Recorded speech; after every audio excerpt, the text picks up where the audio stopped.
Hello, little ones. Would you like to hear a story? I've got one for you.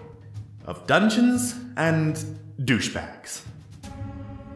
Long ago, the land of Irion was governed by many majestic empires. The humans of the plains, the elves of the forest, the Oreads of the mountains, the Merrow of the oceans, and the kobolds and Okiti taking what was left. But, as is so common amongst all with darkness in their hearts, those who had power would not be satisfied until they had more. War broke out, alliances being made and broken in a second, as the once civilized races slew each other in droves in vain attempts to get one more seat of power. The kobolds, on the brink of annihilation, sought out a new draconic god who would protect them. Instead, they found Jogotha. A powerful and terrible dragon, Jogotha cared not for the suffering of those around him. Taking advantage of the warring continent, Jogotha razed Irion to the ground, seeking to carve a mighty empire in his name. A last desperate alliance stood firm against Jogotha, and after a terrible battle, the dragon was finally slain.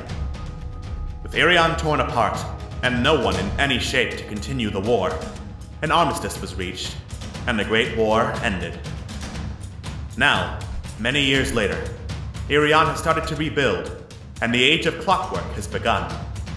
And our unlikely heroes, gathered first to celebrate a harvest festival, may soon find themselves at the center of another war. Trevlon, the halfling bard. I'm gonna get to the bottom of this mystery. Right after I've had this little nap. Corellian, the kobold paladin. You must understand, I will do whatever it takes. Malifane, the half-elf rogue. You have me rather curious. Tell me something about you. Thavagoth, the Goliath barbarian. With victory comes honor. And goes. And Momo, the Arakakra cleric. You seem tense. Let me help you. From humble beginnings, these brave adventurers may soon find themselves the key to saving the fallen empires.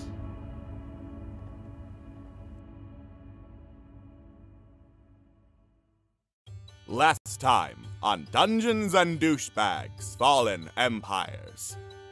Our heroes concluded their business at the City of Shimmering Lights, including, for some reason, Thavagoth impulse buying a goat.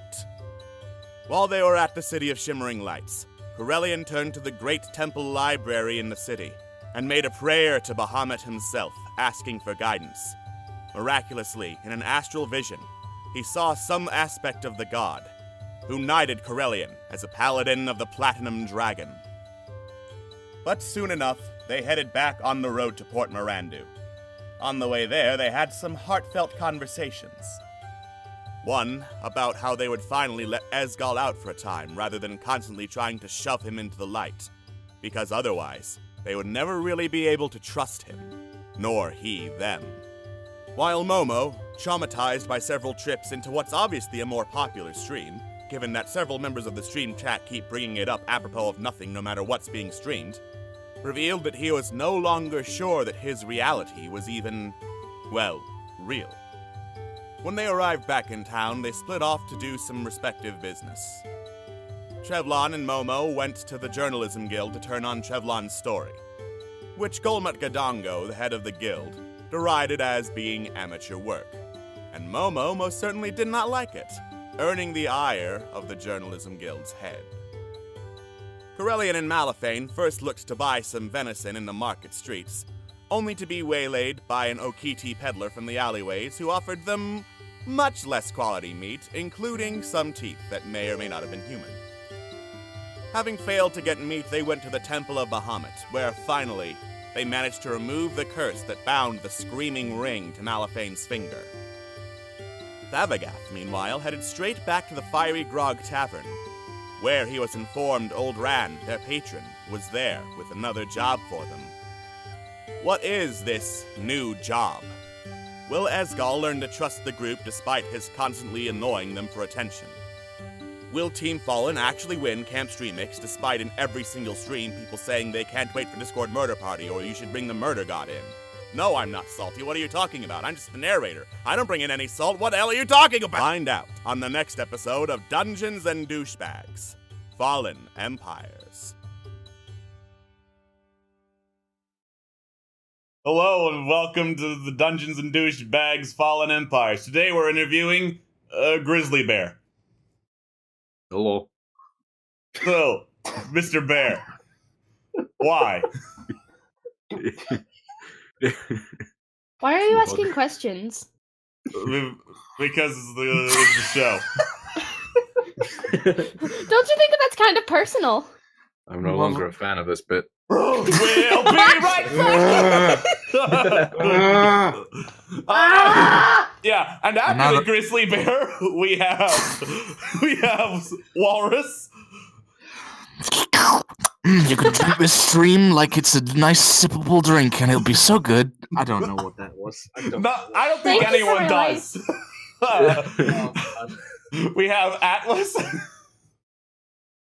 You know that one gif of the guy just like blinking and looking a little astonished? That's me right now, all the time. Oh yeah, It never ends. that guy. You know the one. We all know the one. I'll put it in chat. Okay. We have Phil. You can pick your friends. You can pick your nose. You can't kiss a walrus because that's just gross. Hey, We what the fuck? I take offense to that. You're never getting kissed again. We have Scott. I forgot my life. Tell me, have you ever been kissed by a walrus in the pale moon? No. No. No. Would you like to?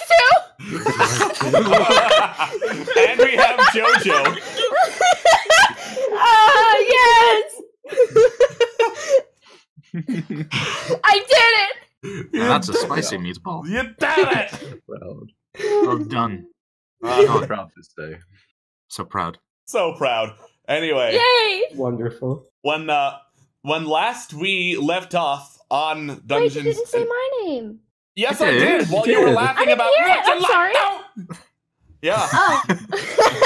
Oh, okay, good. Perfect intro then. Yep. When last we left off on Dungeons and Douchebags Fallen Empires, Thavagath had learned that old Ran, the patron of this little adventuring party, was back at the Fiery Grog Tavern with another job for them. Unfortunately, the rest of the party was off doing their own thing, so it's gonna take a few minutes for them to get over there. Whee! And wow, how convenient! You all managed to get over there right on time to hear. Oh, Hey guys, I didn't realize that you guys were here at the same time. What a coincidence! Yeah. Oh my god! What? I a totally didn't see you guys. What a That's coincidence. crazy. But as you're about to go in, Guglug, the bouncer, stops you and is like, okay, I didn't think I needed to actually say this as a rule, but we don't allow animals in the Fiery Grog Tavern. Looks Oh, down fuck. at the goat and the baby goat. Is there like a stable we can put them in? Yeah, a stable costs around the same as a room, so 5 silver a night for the stable. Okay, I'll fuck that. That's fine. I Okay. will They also should be- help pay for it. They should be given a good place to live. All right. These boys are gonna more take- important. Sorry, 5 silver, did you say? 5 silver, I'll yes. pay 3 silver. Oh, you cute. I'll kill you. Okay. I'll kill you harder. Okay, yeah. Okay. Not kill you. I'll burst yeah. you. All right. You murdered my goat. So as you're arguing over That's the who good gets shit. to split the bill for the stable, before you even talk about getting to rooms, you feel the sudden urge to draw a card. Oh boy. Oh boy, Who drew last time? I could have sworn it was me. Actually, no, it was Phil because that's when the baby goat was born. Yeah, I think Phil was the baby goat. That's the last very one. correct. I guess it's my turn then. All right. It is indeed, my boy. Regale Oh, us boy. with your cool card draws. Oh. I Oh, no. really hope that nobody has no health or is low on health. The unicorn? Unicron. Oh yeah, unicorn. Unicron. I'm going to say just because the stables came up, you see the goats off to the stables, and in there you swear you see a unicorn just like eating a pear while it's down there, and it just looks pear? at you, and you swear you hear soon.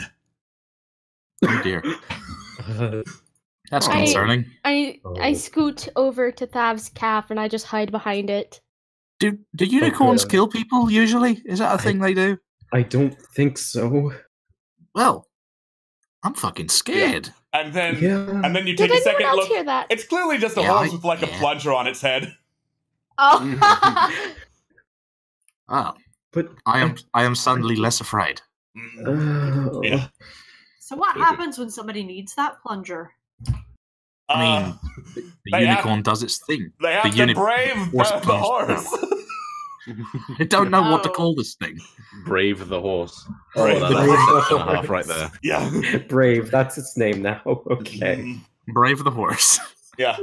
You must dare to challenge the horse to get the plunger. You must brave the horse. All right.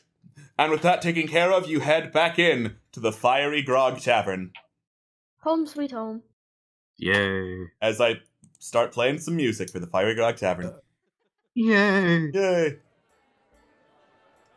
Yeah. Yes. It's a hustle and bustle of activity. Looks like pretty much most of the patrons you saw the first time you went in here, besides the dwarves, which you wrestled and chased out, obviously, they're back. They're watching Ari, the mermaid in the center tank, do a little ribbon dance thing. And in a corner in the back, you see your patron, Old Ran, who I am going to pull up a picture of because I fucking love Uprising's art. Yay, Uprising. There he Look is. at that. Yes! Mysterious old boy. Yes. I do love his those little bunny slippers. With his little fluffy shoes and his rings. With him standing on 2 actual rabbits. Yeah. Oh shit, rings. Yeah, he has a ring. I'm actually going to ask him about that. That seems interesting. All right. All right. So, presumably we just see him as soon as we enter. Yes, you do. Righto. Am I the only one who feels good coming back here? You're not the only one. I like this place, even if it may not be the nicest or coziest or... I like this place. I can't explain why. It's just what it is. You may judge me at your own leisure. I don't care. Well, It's because you got that vest, isn't it? Yeah. Yeah, it is. Yeah, it's the best. This place has given me style and grace, and not a funny face. well. All right. Right. So, should we chat to our mutual benefactor? That's or... what I'm doing. All right. Heck yeah. Righto. You all head to the table, and Ran looks up. Ah, good. I was afraid I'd have to send a messenger out for you, and that would be terribly inconvenient. Come in, have a seat. Please don't sit on the bird. Oh, That's shit, very where? uncomfortable. Yeah, it was just Mal and Momo moved to the same exact spot, so that was... That is Right. That is on the table. Please Sav's get off just the standing table. on the table. Yeah. I just get on Fab's shoulder. Yeah. All right. Welcome back. How was your trip to the city of shimmering lights? Well, It was well. great! It was great! It was fine! Everything went perfectly! Well, Mostly uneventful. Quiet. Nice day I out in think- the country. mm-hmm. All right, I think I'll speak for everyone, and I'll say it didn't exactly go how we expected it to go. Really? You know what? The job seemed simple enough. Find the source of the nasty oil, stop it. We found the source of the nasty oil. Stopping it, on the other hand, was a bit of a tricky business. We managed it, but it was a bit grim. Well, I mean, we managed it, didn't we? Yeah, we And did, we got but out alive. all of you Yeah. seem to be alive and intact, so I'd call that a success. I know I had a good feeling about all of you. I'd like to see if we could do a little bit better next time. But hey ho, Right. first time's the learning experience, ain't it? Exactly. Now, first off, I did promise the rest of the payment for that job after you came back and completed it. I'm a man of my word. Right. He pulls out a sack and puts it on the table, and the jingle of coins clearly echoes around the table. How Yeah, much baby. gold? How much is in there again? You look in there. There is 90 gold and 1,100 copper. 90 gold, 1,100 copper, split. 1,100 copper. Wait, 90 divided by 5. I'll let you guys do it. I was about to That's do about it. 18 for all of us. 18 of the each. gold. 18 gold. Yes. That puts 18 me at a gold. nice Okay. 110. And then 1,100 divided by 5. That's 220 copper each. 220. Nice. How much is that in silver? Is it like...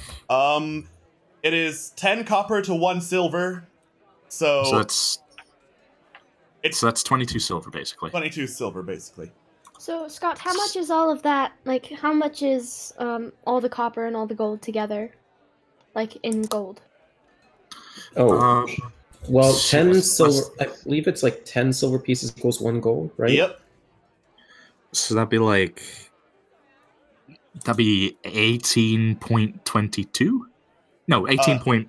No. It would be 20 gold and 2 silver. Yeah. That sounds about right. I've just kept in its gold and copper, to be honest. I can't be asked with maths right now. Me too.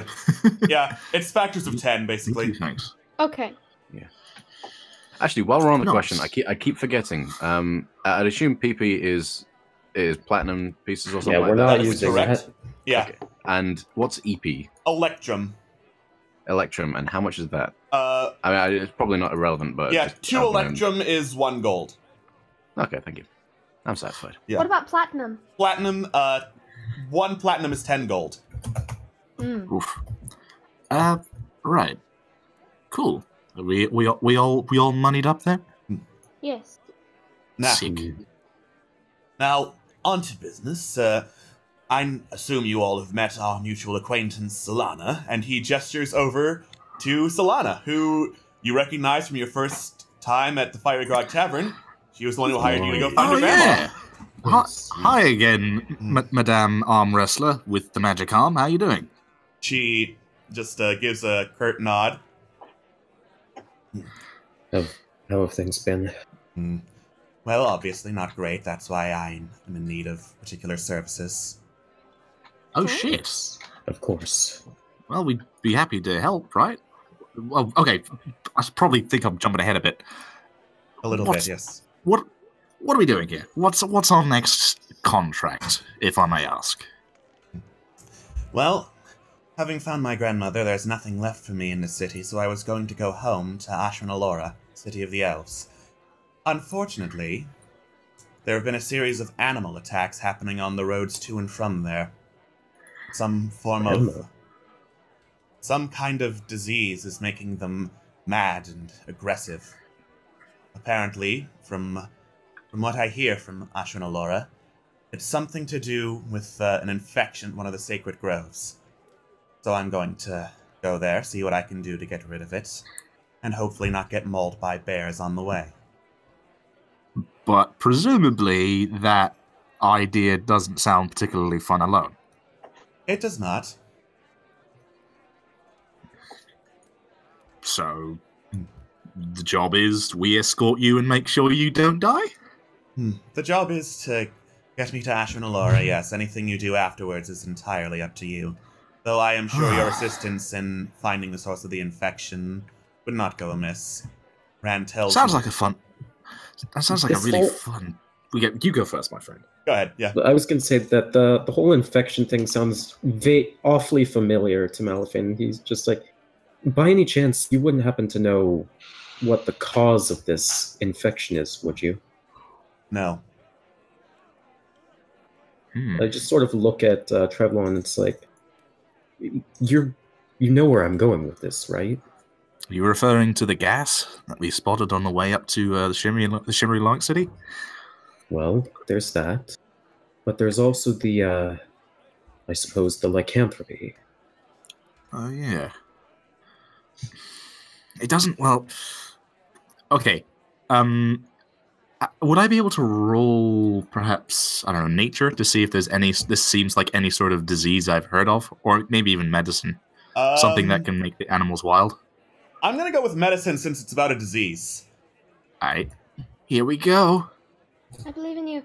Alright, Fuck, I did an advantage. That was wrong. I'll just take the 20. Oh, cool.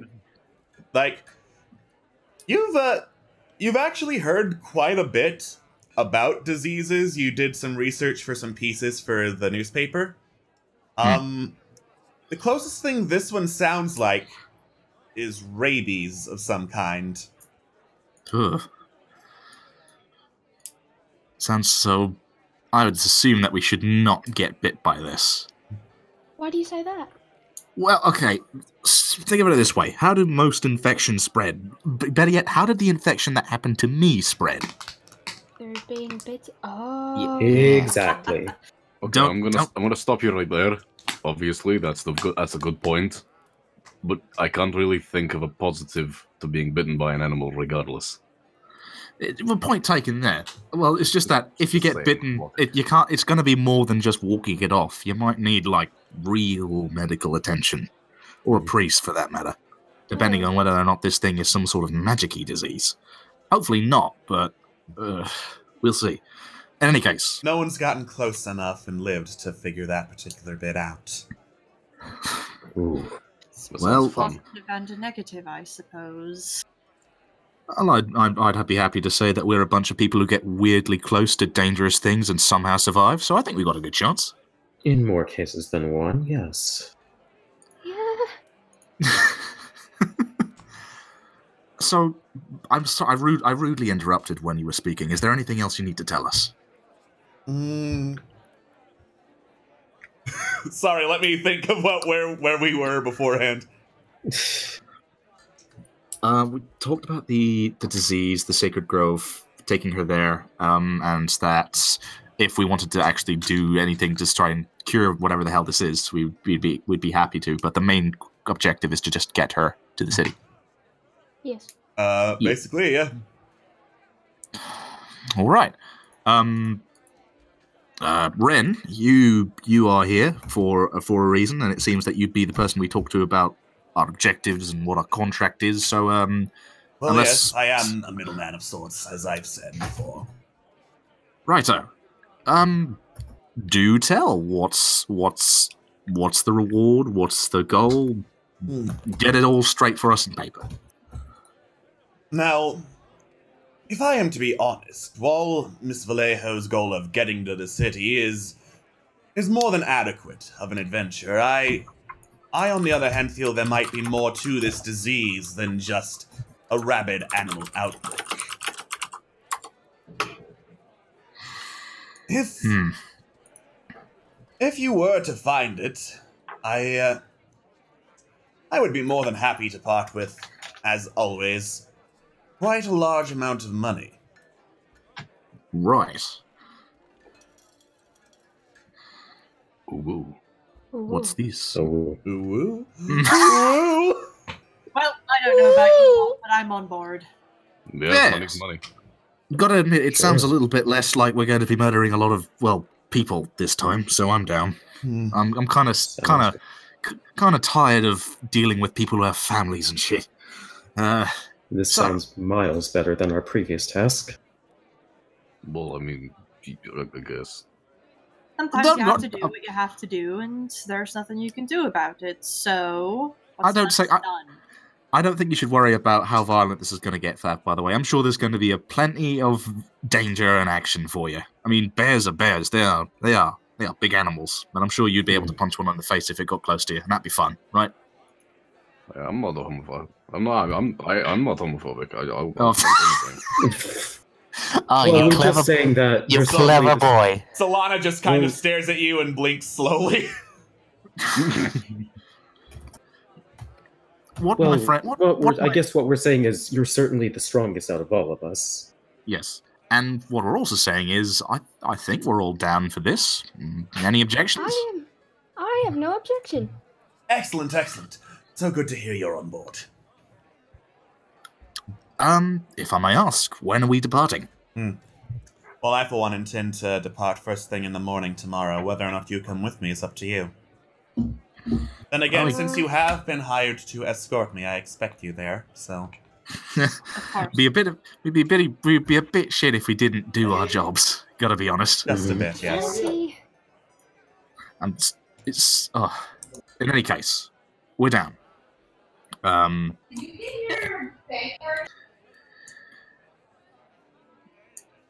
Wait, well... Yes. Well, if there's nothing else to do, says Solana, and she pushes away from the table, starts heading upstairs to a room. All right then. Cracking.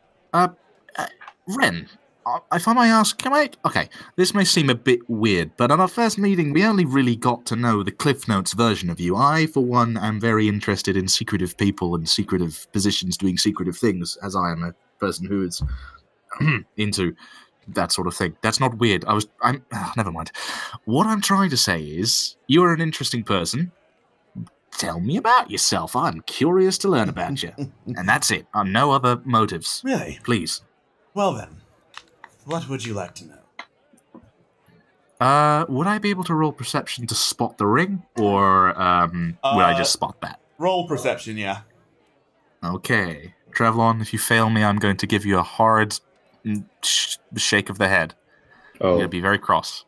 I said nothing else. Shut up. Anything but a shake of the head. Perfect. He has well-manicured hands. Fuck, those are good hands. But I know the ring is there in meta. Hey, watch out. Those are some nice hands. Hey, watch out! Do I at least notice the slippers? They're... Actually, let me pull up his description because they're not slippers, they're fur boots. Those are way easier to I'm notice. calling them slippers out of character. What's the difference, though, really? They're fur boots that you wear inside and when you want to be comfy. They're slippers. Hey, who wants to get disadvantage for the rest of the game? Boots they are! But yeah, you definitely notice the boots. They're pretty striking. If I may ask, the majority of people in Port Mirandu, they wear pretty casual, not exactly casual clothing, but they wear pretty normal clothing when it comes to the weather, not anything very warm. Those boots do not indicate you're from around here. Where'd you come from, my friend? Oh, you're... What brings you to this land? Absolutely correct. I come from up north, and as I said, I'm the sort of man who enjoys, uncovering a good mystery, learning a couple of secrets, much like yourself, Mr. I can agree with that sentiment very wholeheartedly. And from what I hear, Irion has all sorts of things bubbling under the surface if you know where to look. It's... I know that firsthand. In any case, God, what else is there? Why did you get into the business of sorting out adventurers? That'll be my last question for the night. I can only be in so many places at one time, and it's much easier to hire people who can help you do your job. That's fair. Okay, I lied. I had actually one other question. How dare you? I apologize so much. If I may ask, why are you doing this? You seem to be a very wealthy man, but I don't see you getting any payment from this matter, apart from maybe the contractors themselves pay you. But it seems like a lot of work. You honestly think I can take any of my wealth with me when I go? Excellent. I mean, point taken there. So why are you doing this? Why are you sending adventurers on their way? As I just said, sir. Sorry, shit. Right, okay, I may have misunderstood that part. Fuck. Shit. My powers of deduction are not limited to the powers of understanding sentences. How dare you? Fuck. Yeah, I guess that'll be the last of my questions before we meet again. I'll be sure to write a big old list of interview questions to ask you next time. I need to go and chat to the barman because I have some business to take care of. And apparently so does Thavagath. Yeah, he seems to have been saying things. He seems to have been saying things and not paying attention to the rest of this conversation.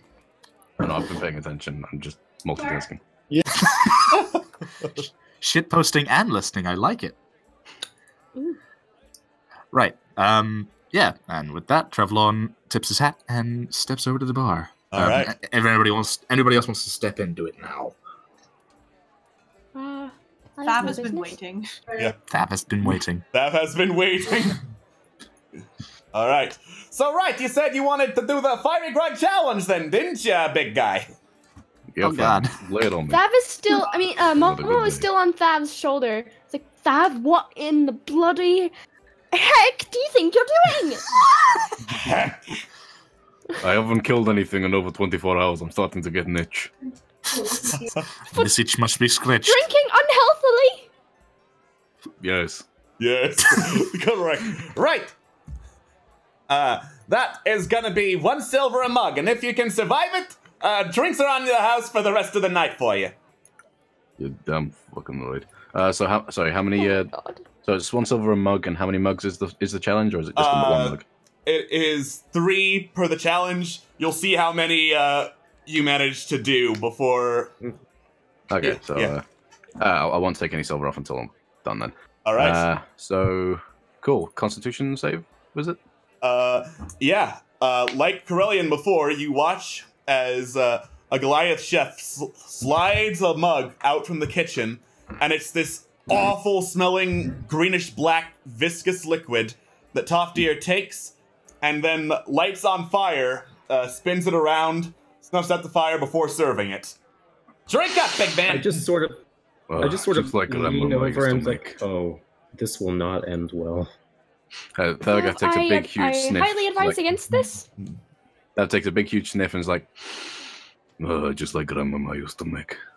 All right. Nice. You just like slam it down easily. Right. Bring out round 2, and another one smelling even worse than the last one. Lit on fire, snuffed out after a little bit, passed in front of you.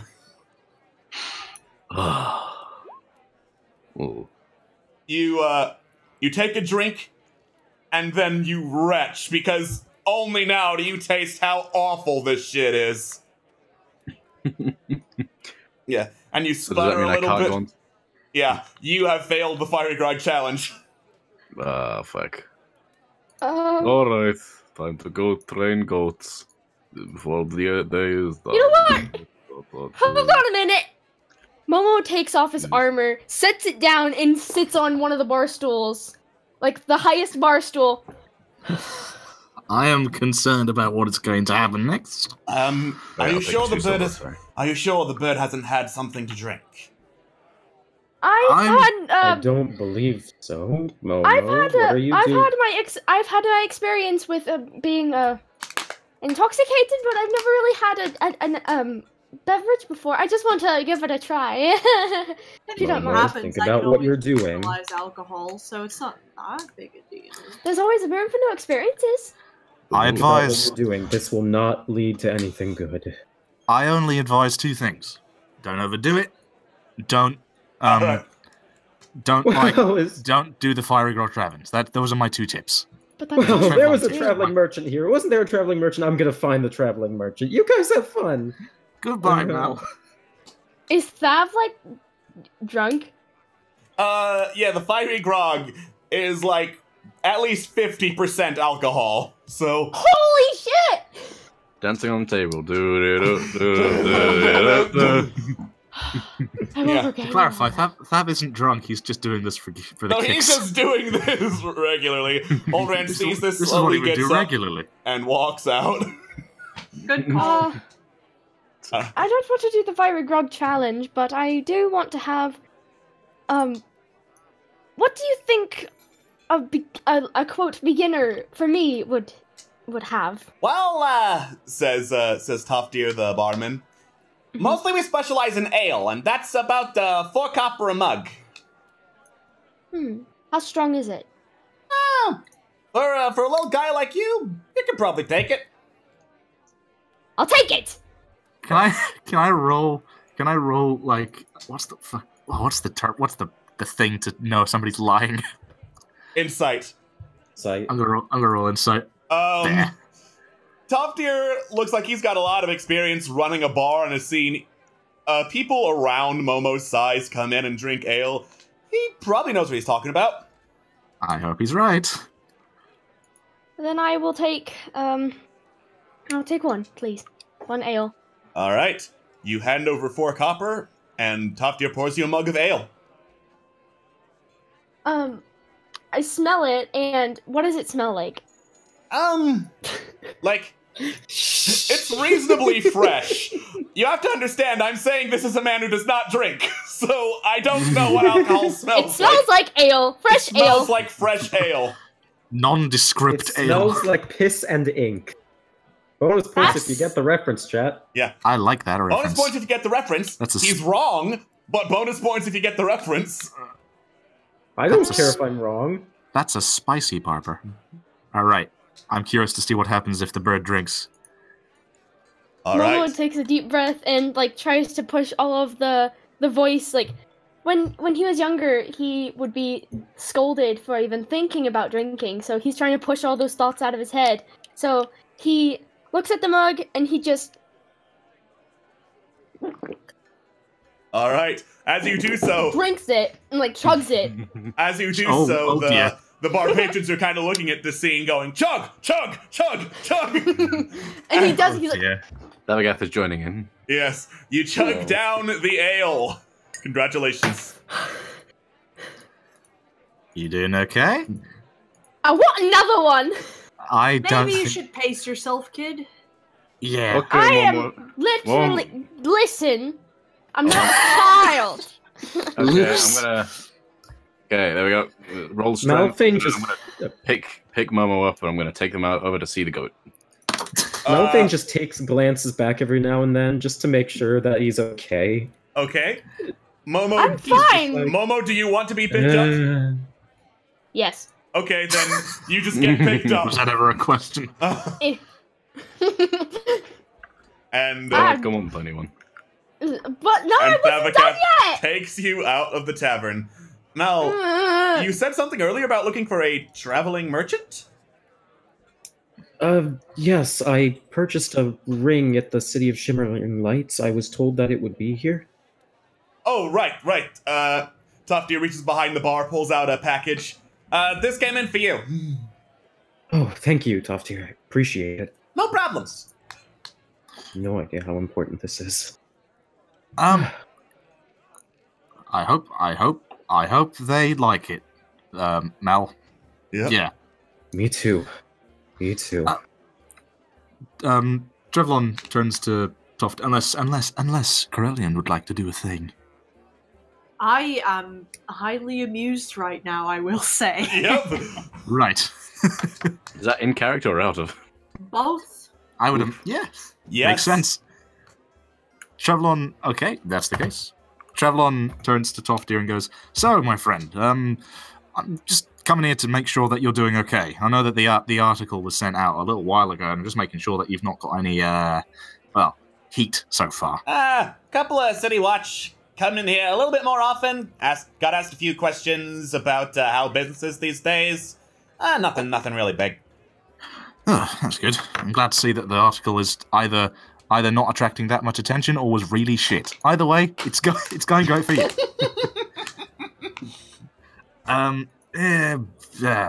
What else am I trying to think? Out of character, Trevlon. Rat King? That's a very good point. That reminds me. Do you... a while ago I asked about a fella that came into the bar. Do you remember what I described him as? He was a sort of, gangly-looking fella. Blue hair and all that sort of jazz. Yeah. Any sign of him yet? Absolutely none, my friend. Oh, God. I really hope he's okay. And if he's not okay, I really hope he... Something tells me, Trevlon, that he's more than capable of taking care of himself. Have I told Corellian about this? I don't think I've told Corellian about... I don't think we told Corellian! I don't think didn't. we told Corellian! We didn't tell Corellian.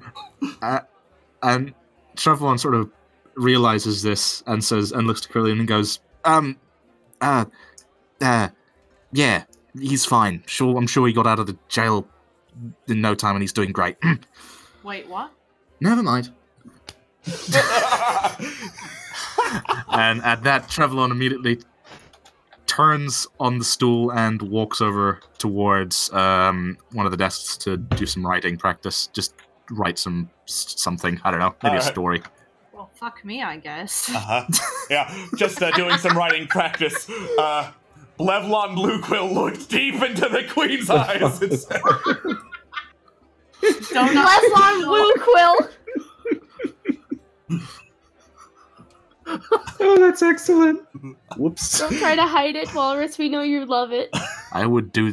Yes. Yes. I'm fine with it. Yes. Just don't overstep your bounds or I'll get sad. Okay. Oh no. That's about it. I'm not being serious. Don't worry about it. Okay. Alright. So, Corellian, did you want to do anything or are you just enjoying this scene? I am highly enjoying the scene. I will probably order some food and some ale, and other than that, I am just downtime.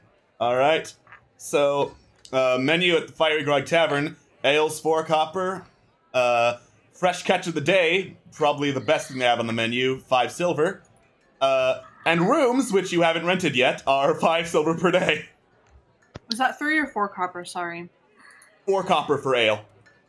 Okay, yeah, I will room, ale, and just for one night since we'll be leaving, and as well as fish. I'm hungry. Oi, Mal, you want anything? Yeah, I'll take a catch, please. Yeah, sure. I'll pay for him as well. Oh, you don't have to do that. 4 copper, 8 silver, and then how much is the room? I'm sorry. 5. Thank you. Oh, yes, my darling. Could you remind me what the name of the city is we're escorting Thingy to? Ashran Allura. Ashran Allura. Thank you. I'll spell it out in the chat.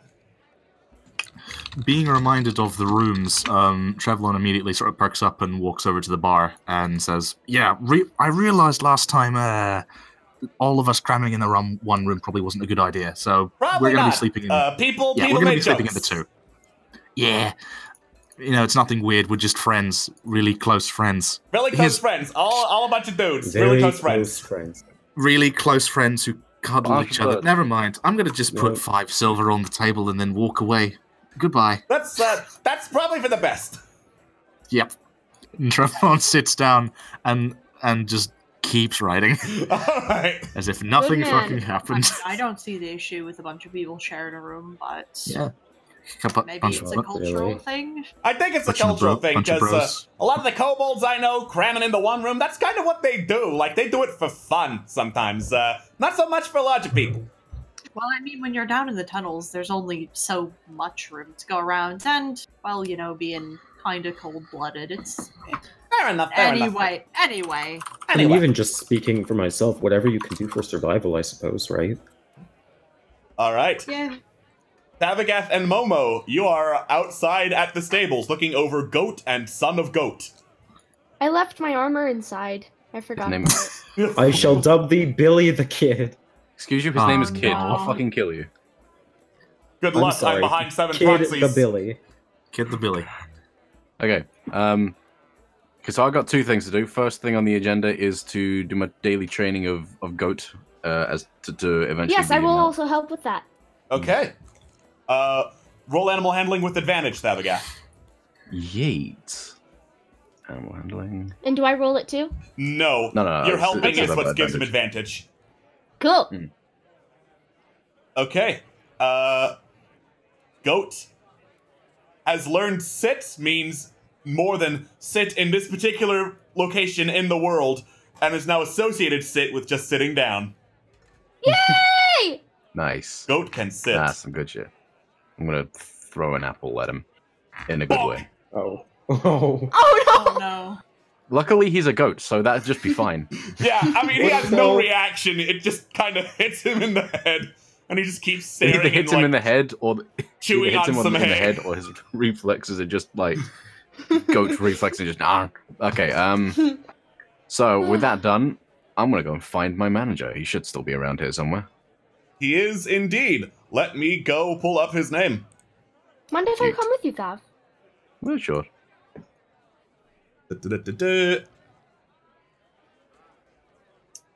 I swear I left it somewhere. I just have notes in a million different places, so that's the I problem. believe in you. To be honest, I didn't take note of his name. I just took note of manager, because that's probably Wow. what Thavagath Yeah. calls him. Julian Jeremier, that was his name. Julian. It's a good name. So do I need to do anything to find him, or do I just fucking know where he is? And go to him? You'd have to ask around. Roll investigation. Yeet. Do you want me to help too? Oh yeah, yeah. Okay, then you've got advantage on investigation since Momo's helping. Right.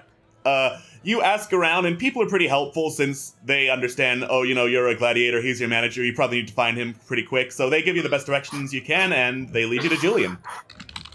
Sweaty beans. Sick. Hey, manager. Long time no see. Yeah, indeed. Well, where the hell did you get up to? City of Shimmering Lights. Had to go do some charity work. Ah, okay. Did you find Red Cold River while you were down there? Or? I tried, but I got sidetracked with this mission I was on. They had no real time. Okay, you know, I was going to ask how you could possibly miss an 8-foot fish man, but you know what? Whatever floats your boat. I tried. I just rolled. I was really there. low. He did his best. All right. I believe you, little guy. Okay. Little. Oh, Jesus, it's okay. Long story short, I'm only back in town for the day. I'm actually heading off to Ashtaran Alora. Is that how you pronounce it? Ashtaran Alora? Yeah, the Elf City. Yeah, okay. Yeah, I'll be heading over there over the next couple days. I was wondering if you'd be able to sort me out something when I get over there. When you get over there, there's a wrestler who hangs out over there. Kind of likes it. He's an elf too himself. His name's Ionis Zam. Ionis Zam.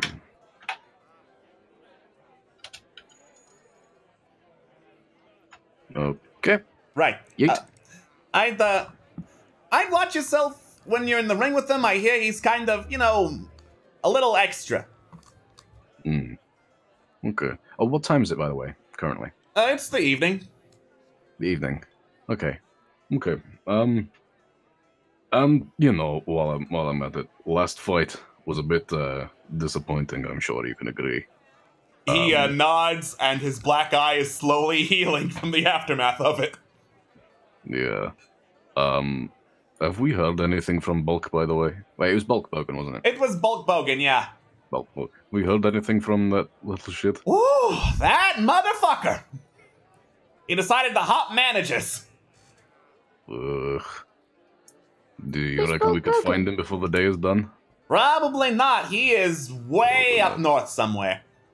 Oh, what a coward. Like, Bogan. Like probably with like the dwarves or something? I don't know.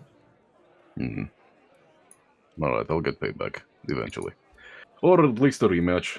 You can have all the funds for it. Hit him dirty for me, why don't you? No, you got it then. Alright, so you set up the fight, I'll go find him when I get over there. Of course. Jobs are good. Sounds like a good You're one. the best, man. You're the best, Julian. You take care. At this point, he just, like, flips him a gold piece or something. Actually, no, 2 gold pieces. He's a good Much boy. appreciated, my friend. Yeah, I'll see you around. See you later. All right, and then you head back to the tavern. Was there anything else anyone wanted to do before you turn in for the night? I got a lot of ums and ahs. I guess you go first, Atlas. Well, seeing that Momo kind of left his armor here, I guess I will take it and I'll maybe do a little bit of maintenance on it. Can I do that with Tinker's tools? Like it's usually like Tinker's tools is for small gadgets and stuff. Blacksmith's tools would be for repairing armor. In that case, I'll just give it like a cursory glance over and maybe take it up to the room so it's not just armor here in the middle of nowhere. Armor over here. Thank you. Armor over here. And we just repurpose the armoire that we've still left in that fucking prison. Do we want to go get that, by the way? We can just hold it with us for general use. I mean, we could. Still got some left. Still got some day left. If you want to be the one that goes and negotiates with the prison guard who hates you. Yeah. Then by all means. I wouldn't really recommend it. But it's such a nice armoire. It is, but it's a high quality armoire. To be fair, it's indestructible. Armoire. It's invincible, to be specific. It is. But you also have to remember that they don't really like you over there. True. Tell you what, me and you will go get it whenever we can, and I will do the best talking I can to get it back, since it is technically our property now. Okay, out of character, what's everyone's honest thoughts on the armor of invincibility? Do we forget its existence, or do we eventually get it back? Yeah. I hope we get it back, but I don't know if Trevlon would make active steps to try to. I mean, the fuck are we gonna do with it if we're traveling everywhere? If anything, the only reason to get it back would be to try and sell it, and the only people who'd probably buy it would be people at the damn academy. I mean, we could do our best to, like, we could put some stuff in there, like... We could be really good at our jobs, and we could put Sylvana in it and carry her in there. Yes! Or Thavagath could just use it as this giant tower shield. I don't think that she would be... Something, just a little inkling of an idea tells me that Solana would probably not be down with that, but... You guys don't like I my literally can't control you. You are free to make whatever shite decisions you so choose. By all means! Is that kind of thinking that birthed Fresh, so you know what? No, we're gonna purge that person from everyone's existence. Okay. Fresh is fucking dead. Fresh is dead and we're all happy. Fresh was a cunt. Cookie cutter! No, he's a cunt. Let's see. I'd say that Thavagath is a breath of fresh air.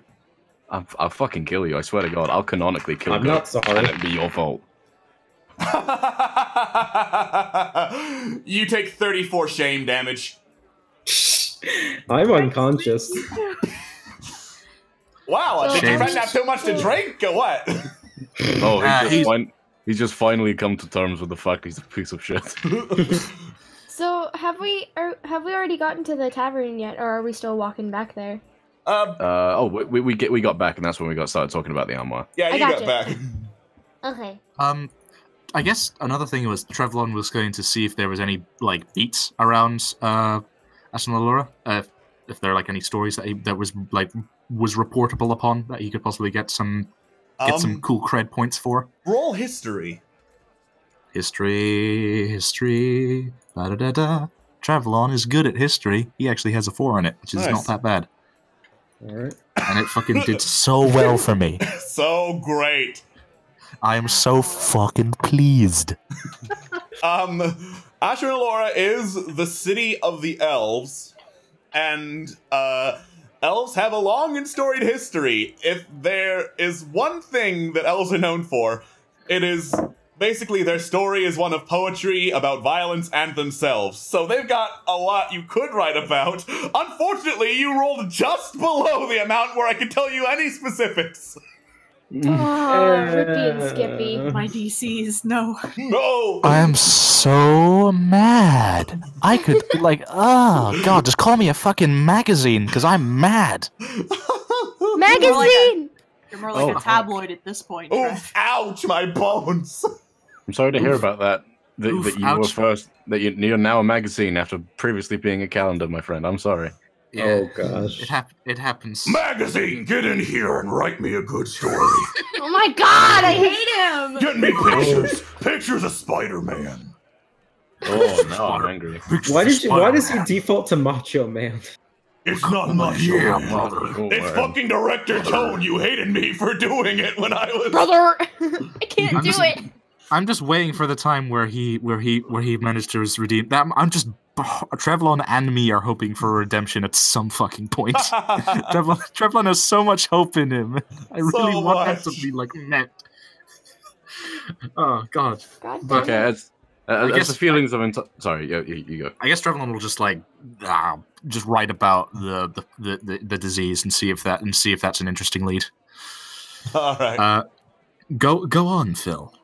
Thavagath and Momo are gonna just walk up, head up to bed as the feelings of inebriation is starting to get to us. Actually, Momo goes up the stairs first a wee bit, just in front, and he notices something a bit odd. It's like, Momo, you're looking a bit taller and a bit buffer, actually. I am? Yeah.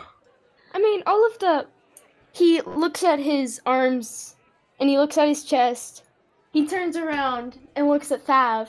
Like, you really think so? Yeah. Thavagath reaches out an arm and squishes a little bird bicep. Like, yeah, that's some. It's getting big. Oh. I guess all the adventuring I've been doing has been paying off, I guess. I'd never really got outside, so I never really got a chance to work out or anything. Could never acquire those gains. I'm excited to see where this leads. Bored to get stuck. Alright, off to bed. Off to bed. To rest those big bulging muscles you've got now. No! he giggles and just goes to bed. Alright. So you're all heading up to bed, yes? Yeah. Trevlon's staying up late to write and basically ruin his sleep. But... who does his own thing instead of sleeping. Actually... Sleep is for the people who have good sleep patterns, and Trevlon has something that is basically, like, it's basically the equivalent of trying to draw a straight line, except you have no thumb. It doesn't work. Trevlon does something better than sleeping. Suffering. Now that's the way. Awesome. Corellian, you were saying something?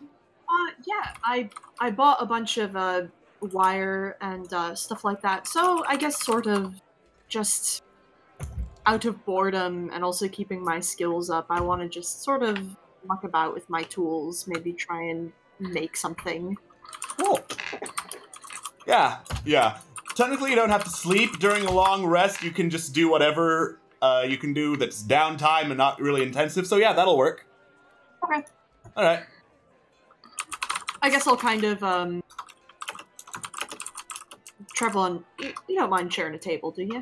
Sure. Come and sit down. I'm always keen for more company while I'm doing a bit of writing. Sure. And I won't talk much, but just sort of companionably work by each other. Sounds like an idea. All right. You sleep and work into the night. And then, at the dawn of the next day, Momo and Thavagath, and also Mal, since I'm assuming you're sharing a room with I forgot to shift over, my mistake. Yep. Smooth as ice. Yeah. There is a quick knock at your door. Did someone get that? Thavagath just picks up a shoe and throws it at the door. What is it? There's no response. Bloody. Thavagath picks up Malafane and throws him at the door. Malafane is heavy enough to knock the door ajar. Was that necessary? All right. So you look outside and you see Solana already dressed heading downstairs. Oh, good morning. Are you coming or not? Yes, one moment. Oh, rise and shine, boys. What now? Solana's up, ready to go. You two might as well be as well. Right. He gets up, he ruffles his feathers, and gets ready. Yep.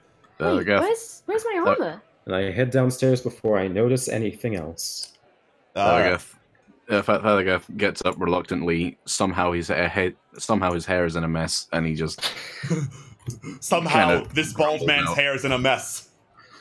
Luscious hair. Luscious hair.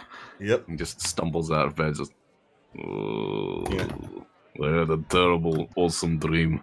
Momo got buffer than me, and we start working out again. I'm getting flabby. It also seems that you grew a mustache in your sleep. And a beard. Almost.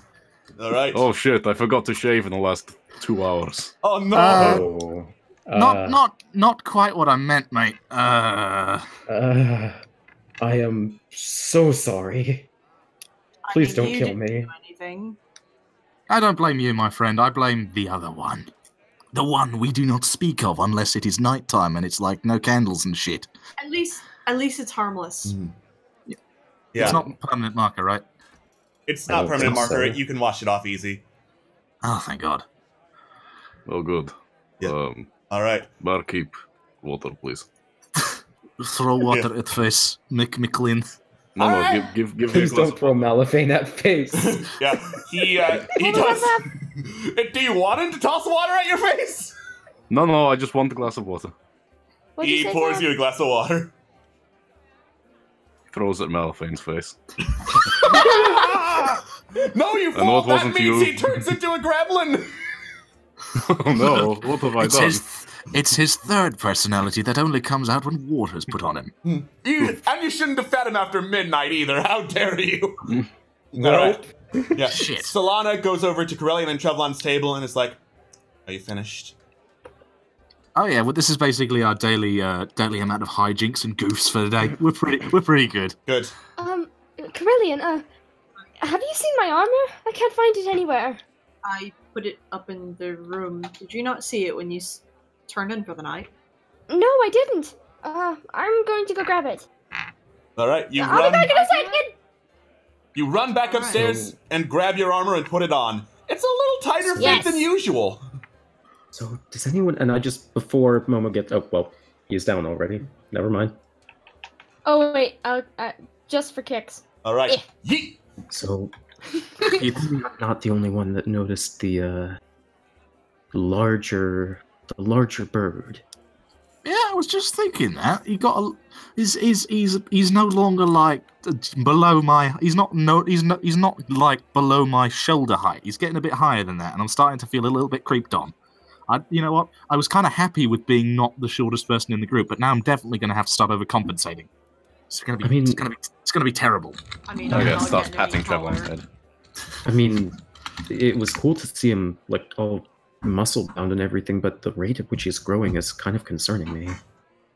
Aarakocra biology is not something I'm very familiar with. I'd say unless it starts to look like a curse, then we get concerned. At the moment, it just looks like. Yes. Have you got? Say words, Staff. Say words, Staff. Say words, shit! Staff. Is things going weird? It cut out. Yeah, it cut out. Am I back? Yes. Okay, I'm back. Yes, you are. Have you guys ever seen a sponge? Surprisingly, I have. Oh, good. Well, have you ever seen what happens when you sponge into a tight environment? It stays there until you stop squishing it. The poor bird has been confined for their entire life. That is actually a very good point. They're a smart little bird, absorbing any and all knowledge that they see out in the world. Right now, they are an expert. To be fair, Thav, if it were all we needed to do was like absorb knowledge to become taller, I'd be like fucking reading dictionaries and shit all day. No, the knowledge thing is just because he's a smart bird. I mean, that's fair. He's been cramped, he's been in a tight environment his entire life. He's finally spreading his wings, so to speak. If I'd obtained as much knowledge from books as I had in my lifetime, I'd have been able to take down that dwarf. Now, if you'll excuse me, that is too many words for one day. I'm gonna go drink them out of my head again. Please be careful. Be smart Alright, when he lets on. I'm just gonna, just some water, just to refresh himself and wipe a bit of that mustache off. He's not going to be careful, is he? Probably not. Careful is it's not his strong suit. I don't think the word careful is his vocabulary. Yeah. Right. Okay. Yes. Right. Yes. Right. Right. I'm. Momo, but your armor's looking quite shiny today. I will say that. What? It's sparkly. Oh, yes, it is. Huh. I thought I noticed something different, other than it being a little bit smaller than usual. But it's still a nice snug fit, and it looks great. It certainly does. Yes. And he puffs out his little chest, and it's just. It's a good one for you. Trevlon shoots a finger gun at Corellian and does message and goes, "Hey." I was gonna say I sort of just chipped like a side eye of like nice. Alan just sort of like flicks an ear, sort of like acknowledges it, but doesn't say anything. And Thavagath is going to make a running start, pick Momo up and throw him on top of his shoulders instead of just like perched on the shoulders, more like a piggyback kind of thing. Like, oh, I'm so proud of my big little man. Mrs. My lord's man, I am proud. All right. I'm proud of my large son. So not even that big anymore. I'm still kind of small. I keep saying that until you get to my height, and then we'll see. I guarantee you it's going to happen, and I'm going to get very well. I'm gonna be so proud and also so depressed. It's going to be great. So with all that done, you head out of Port Mirandu and back onto the world map. Hooray! Hooray! Yay! World map. Yeah. Oh god, I turned into a giant circle. Oh no! Alright. Solana says, Ashernalor is on the southern peninsula over... she points to your copy of the map. Here. Oh. Shouldn't be more than a few days' journey. Yeah, it doesn't go that far. I dread the day we're going to have to start going up north. That's going to be interesting. Up north, yeah. Fun. You'd have to go all the way around. That would not be fun. I hope we get... I hope one of us... heard of boats? Heard of... Well, yes, I've heard of boats. I've definitely heard of boats. Have you heard of docking boats along a mountainside? That's... Okay, no, I feel stupid now. Yeah, get fucking shit on, bitch. All right, get let's shit go. on, you nerd! Oh my god, what is with this language? I fucked your mum, shit lips. My mother said... Wait, is that in character? Oh my god. Mum, I will. In character, completely in character. I just sort of look at Solana. I was like, they're good people, I promise. Trevor sort of blinks at Thav and doesn't realize. Does Thav look sincere? Does he look happy about this? Does he look sincere? Right. What? It was one of those things that is very obviously something said to make you feel bad for saying what you just said, but is very obviously him not just taking the piss. Like, does he look actually kind of hurt? He's like, oh, my mother's dead. Trav notices this and promptly zips his mouth. Yeah. And looks very uncomfortable for the rest of the journey. All right. Which way are you heading? Down. Fuck. Down? We can head 3 hexes, can't we? You can head 3 hexes in a day. Yes. So would I be right in saying this one, going along this kind of path? Yeah, you can reach Fuck there. Yeah. Let's do it. All right. So, Yeah. You go down. The morning passes without incident, despite all of you talking about dead mothers. Oh. And let's not talk about dead mothers, shall we? Let's not talk about dead mothers, shall we?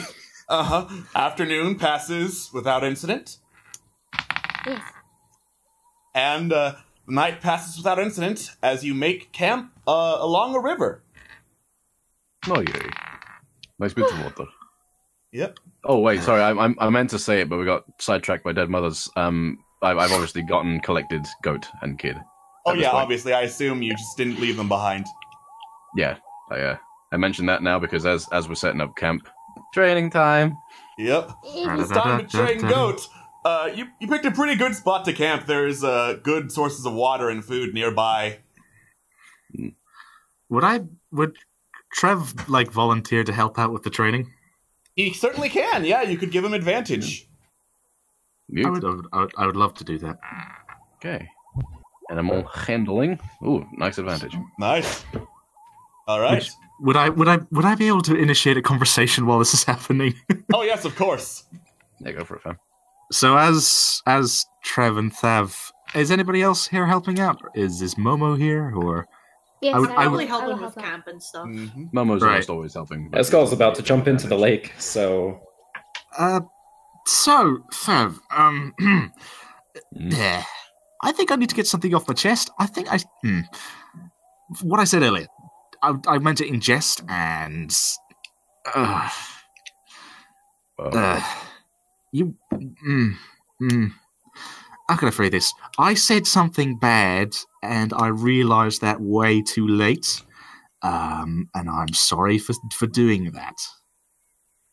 I'm confused. What are you talking about? When I said I fucked your mum, shit lips. Oh, yeah. Oh, yeah, when you said fuck my mum. Okay. Well, I'm not here to judge. Necrophilia, not my deal, but, I mean... Tav, I gotta be honest, we've been travelling together for what seems like, nearly a nearly half a month now, maybe more. I don't think I know that much about you at all. Why? Okay, out of character. Are Goliaths common in Irion? They are not. We talked a lot about Momo and how you've been through the works in terms of how people like you're not regular around here. Not to be rude, but Sav, neither are you. And why are you here, Sav? Where did you come from? If you don't mind those very broad and very invasive questions. Momo. Huh? Look after a kid and goat for a second. Yeah, of course. Thavagath takes Can I try and train them? You've already made I think the you can only check. do it once per day. I mean, you can reinforce what. Actually, you can decide what it is that we train them because we didn't actually decide that yet. That's a very good point. Keep it simple. It's the early days. Yeah. We're gonna get there. We're gonna You make are them writable. nowhere close to the point where you can actually teach them usable tricks that will help you. Right. Okay, so it's like shit like speak or something. I don't know. While he does that, Thavagath takes Trevlon around out of earshot of everyone else. Like, look, I don't like talking about this kind of thing, if that's okay. Something happened, I'm trying to process. I've been here a while. I don't like feelings. I appreciate the concern, but can we drop it? Consider it dropped. But just so you know, if you ever do want to talk about it, not to be dark in my humor, but if you're thinking about people who have lost mothers, I'm not exact. I've been there. Let's say that. Use this information that you will. Talk to me if you want to, but I'll leave it for now. I appreciate it. You're a good man, Trevlon. I try to be. Got to try and be a nice person, or everybody's just going to, not be nice. At this point, Thavagath lets out one of those. When someone's trying to thank someone for something, and then he gives them a pat on the back. Thavagath does the Goliath attempt at that at this small, fragile man. Cracks his back. Ooh. Roblox death noise. Yeah, that was really brotherly. I appreciate it. I'm gonna. You know how we occasionally do watches? Is it okay if I don't do one tonight? Yeah, sure. Right, I'm gonna go lie down. All right. Really, I'll take one of the watches tonight. Crunch. Cool. I'm making sure Asgald doesn't drown himself. Solana is just like in a trance, basically her elf version of taking a nap. I do that every day. Yep. All right. So, what did you want to train Goat to do? Speak. I did it! Fucking do it. Yeah. Okay. Do I roll animal handling? Oh no, we already did it. You already did it. But, Yeah. But the plan is cool. Goat, be a useless piece of shit and eat everything. He did. I'm so proud of him. He did it! Yeah! I love my useless bastard! God, why do you sound like my mum? Oh God! Oh my God! Okay, so I'll be one of the people on watch. Who wants to go first, or do people want me to go first? No hits. Okay. What are you doing? Asgard? Can't hear you underwater. Okay. Get out of the water! He's fine. I'm Can't keeping make an me. eye on him.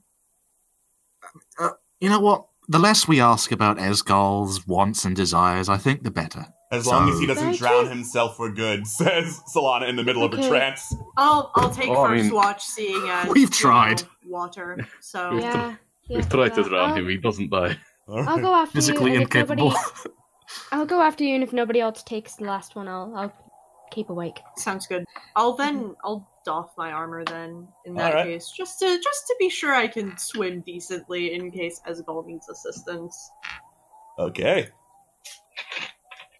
Is that what it called? Is that what it's called when you take off your Esgol, armor? how long do you intend to swim in the river? How long do you want me to? This is an actual question to see whether or not you make a That's check. not something. That's not something you ask God. I was just about to say that!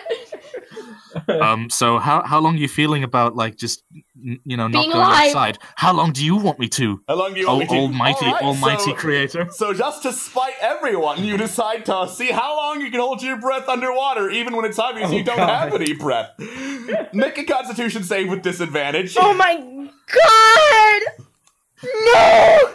This is what you get if you question the rules of the land. This is what happens when you question God! Yeah. Are we all doing this? No, just you.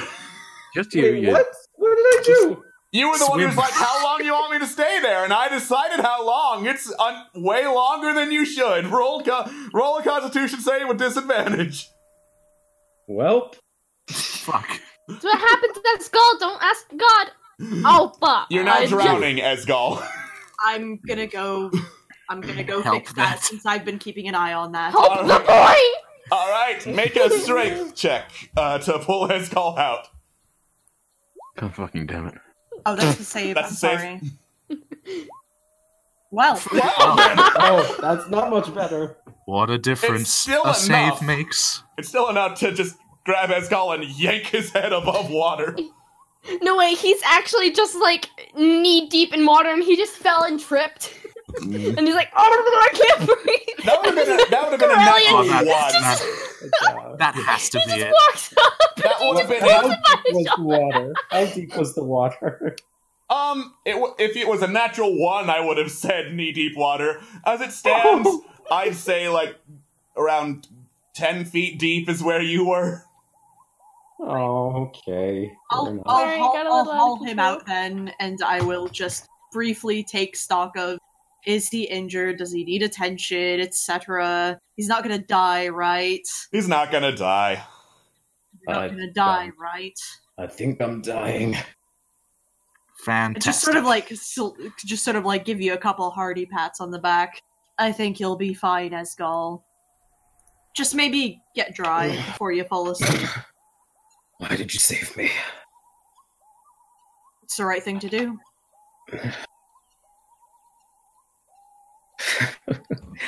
I didn't know any better. I think you actually trusted me. Nah, I don't give a shit. Go sit by the fire. Get fucking told. If you insist. After you. Alright. I think it's now Momo's turn on watch. Yes. Okay, do I roll? Roll perception to see if you see anything. Oh, baby. Oh, baby. Hello, my baby. Hello, my honey. Hello, my ragtime gal. Alright. So, you hear some rustling in a nearby bush, and as you look over, a whole bunch of snakes slither out of the bush towards the river. And as they Toward go... the river? Towards the river, yes. And as they do, the goats see this and go into a panic, like... Oh crap. I try to calm the goats to not wake anyone up. Roll animal handling. Oh boy, okay. Send good Well, vibes. you just taught them speak. This must be a very confusing evening for them. You silence both of the goats, including the baby goat somehow. So they're just kind of like shuffling in place, going, but they're not loud enough to wake the rest of the party. And the snakes just like go up to the river, start taking drinks from it, and eventually just kind of slither back into the bushes. Oh, they're good boys. It's okay. It's alright. All right. And I pet them both, and then I go back to watch. Nice. The rest of your watch passes. Solana actually takes last watch because she doesn't need 8 hours of sleep. Yeah. She just goes up and is like, go rest with your friends. I can do this. Thank you. And I go and fall asleep right next to Fab. All right. So I actually did manage to roll a random event during the NPC's turn. Fuck. Oh boy! So, as you all are sleeping, you hear a whoomp, whoop, whoop, whoop, whoop, whoop, whoop. And What? do any of you wake up? I'll wake up! I wake up. There's some kind I of was ape. awake to begin with. There is some kind of ape that is standing there staring down Solana and beating its chest angrily. He has long, strange arms and his face is weird. How big is it? How big is it? It's like about your size, Thavagath. Oh, okay. In that case, Thavagath's gonna go up to it and beat his chest accordingly. Okay. Trying to intimidate it away. Roll intimidation. Oh my god! Oh! You know, you didn't have advantage, but I'll take it. Oh yeah, it wasn't advantage, but the first one's still the. It still counts. You just flex on the ape, and he just leaves. Yeah. And somewhere in the distance, you can hear the sound of this ape punching a crocodile. Can we go back to sleep now? Why a crocodile? Think about it. In a wild crocodile. Think about it. Well, that was certainly something, says Solana. That was fun. I enjoyed that immensely. Before we go back to sleep, Corellian's just gonna give Esgal a bit of a side eye. And what are you looking at? Oh, come on! What? It's a work of art. A craftsmanship, if you will. Corellian just raises a brow ridge and just sort of shrugs and goes back to sleep by the fire. All things considered, we were pretty lucky. If that thing was rabid, I don't doubt it wouldn't have bothered with a threat display. True. Alright. What's everybody laughing at? Oh, nothing. Nothing at all. You, I thought... You wake up the next day. Not dead. Not dead. Well, I had fun ape-related dreams. How about you guys? You can't escape the ape, so it seems. Why did you put that sentence into my head? He had no charm or grace. But he certainly had a funny face. He'll punch you in the face. Okay. Oh. Good morning, everyone. Corellian will sort of like walk up to Momo and sort of just like use his shield so that Momo can see his reflection. Momo looks into the reflection. What do I see? You got a little something smudged on your face there, Momo. Do I? Looks like someone wasn't very good in their handiwork last night. Trevlon. What is it? It's like it's like a super smudged bit on your feathers. It didn't quite work out. Looks like someone took a jump in the river. Yeah. And forgot to dry off. Yeah. What a clever lad. Also, on an unrelated note, how are your clothes, Mel? Also, before we do anything else, Momo, speak again. Why? What the f... Oh. Oh. Jesus, fuck. What? That happened fast. Okay. Oh. Momo, how old are you? Just out of sheer curiosity, nothing by it.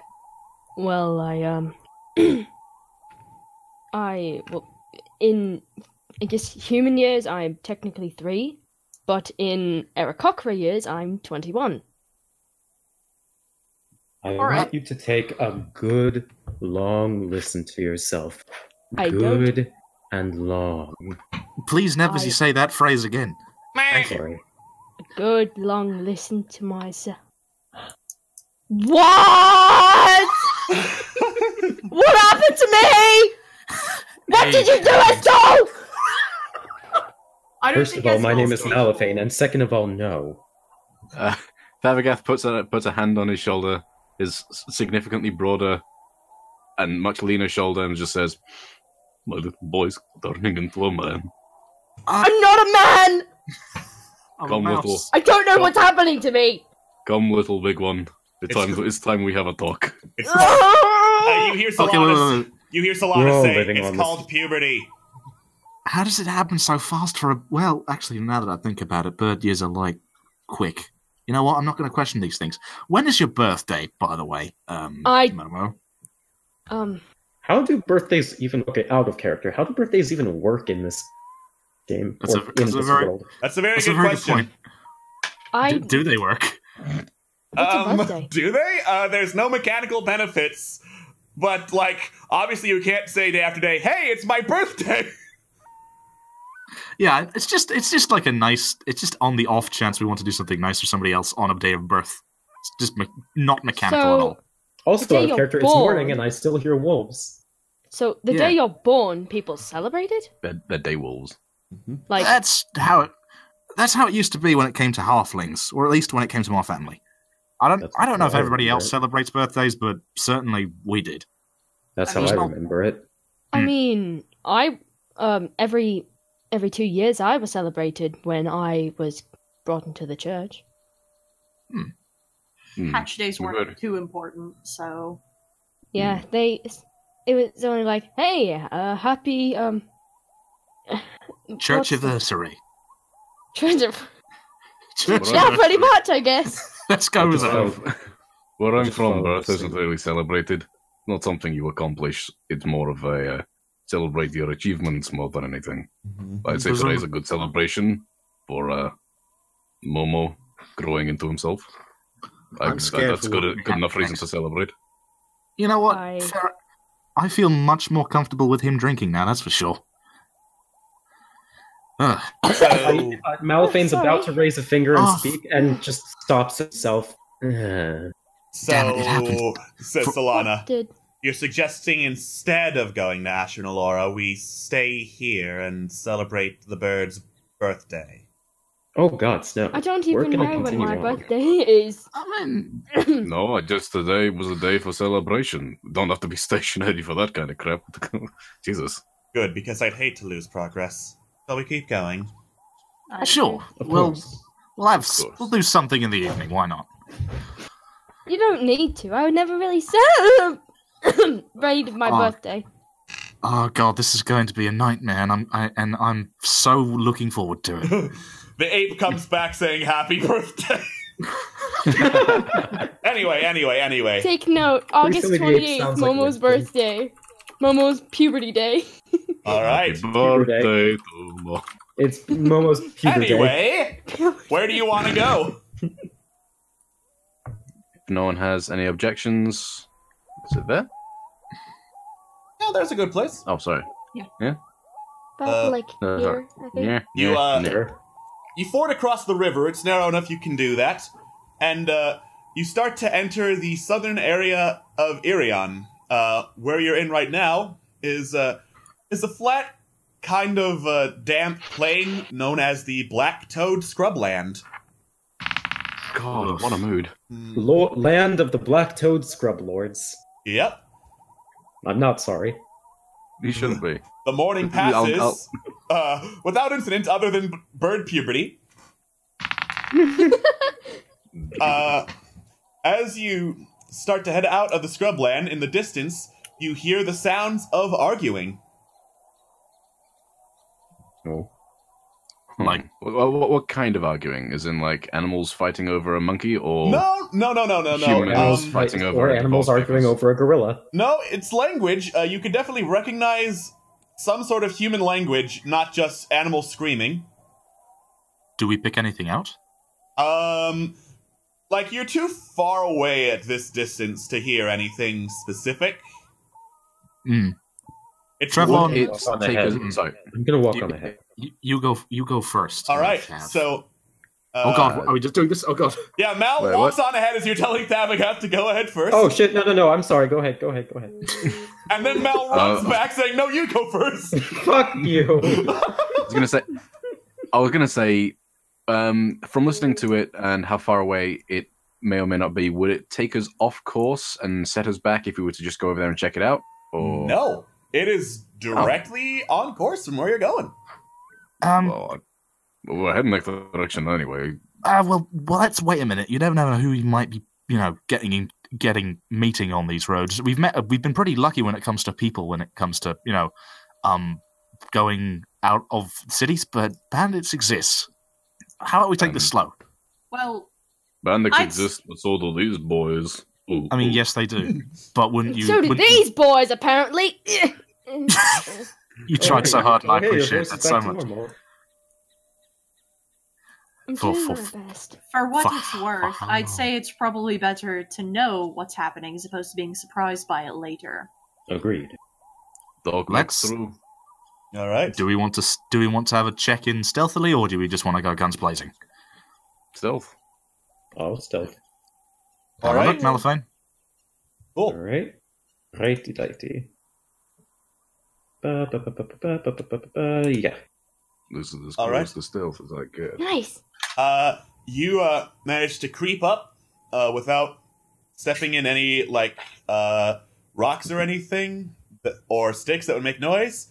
As you get closer, you hear the argument is several voices, some in Elvish and some in Dwarvish. I speak both of these languages. Awesome, yeah. Then you can not kindly, because they're not saying kind words. Oh dear. Yeah, both parties are telling the other to get the frick out of the way. And as you peer around and look closer, there's like a pile up of wagons ahead of you.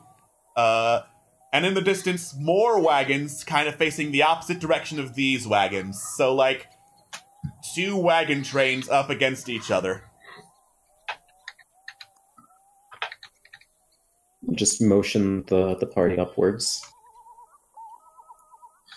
Will we get one way to see what this is? I follow as well. Yeah. Quietly as I can. All right. You head up. Occasionally you see people They're arguing. like peering out of wagons that are being piled up and grumbling to themselves like, when are they going to move?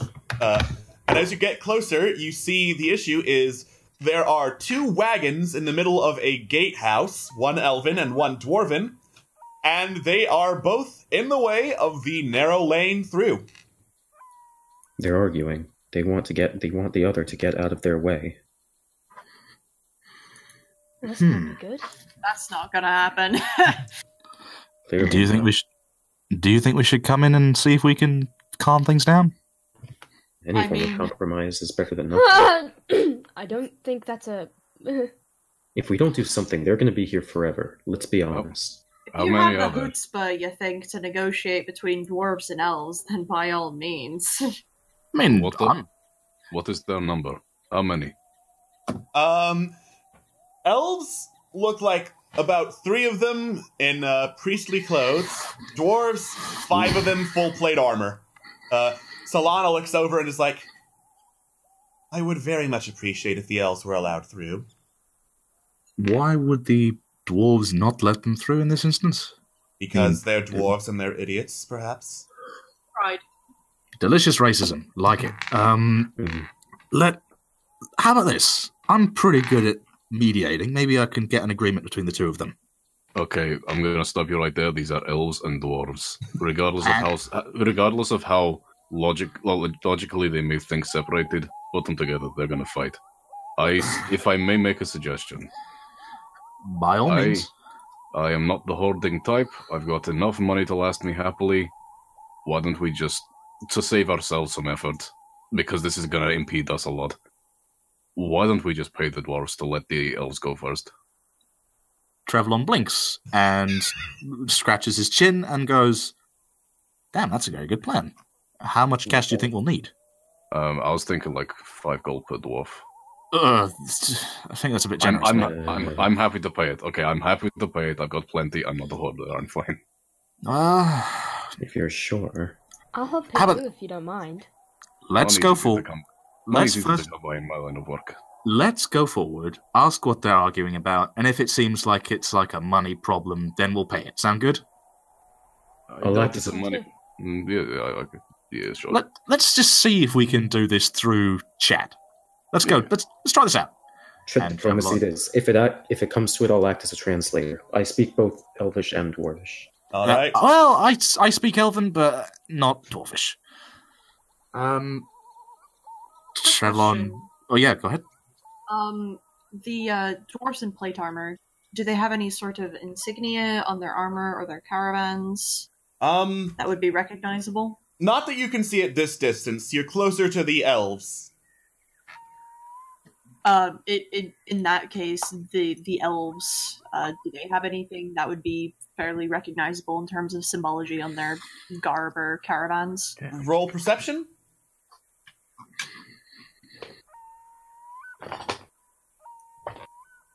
From what you can tell, the elf robes and caravans are unmarked. Okay, that's all I had to ask. All right. So you go up to the gatehouse and get to the elves and dwarves.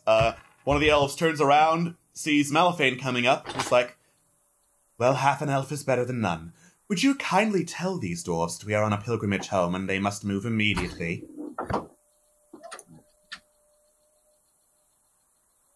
Hello? Hello? Oh, sorry, Half-human, are you listening to me? Yes, of course. Out of character, just sorry, I dozed off. May I ask just what's going on here, just for curiosity's sake? We are on a pilgrimage home to Ashran Alora, and these dwarves have decided that them getting through the gatehouse for some mining operation or another is more important than us. A mining operation, you say? Well, yeah, sure, if you're gonna talk about this behind our back, says one of the dwarves in the back. We're on the clock here trying to get to the Thunder Barrens, and these elves are like, "Nah, we can't step to the side for you stinking dwarves," and now here we are. Yeah, at this point they're obviously speaking common, never mind. Yeah, they're speaking common now that they've seen people who aren't elves and dwarves come up. If I may be the person who's a bit of an outsider in this situation, if I may ask, why... So, who is not moving for who here? Who is doing the staying still? Wait for it. They both point at each other and start yelling in this indiscernible mass. And there you go. Easy. All right. Let's take this back. Let's take this back a peg. All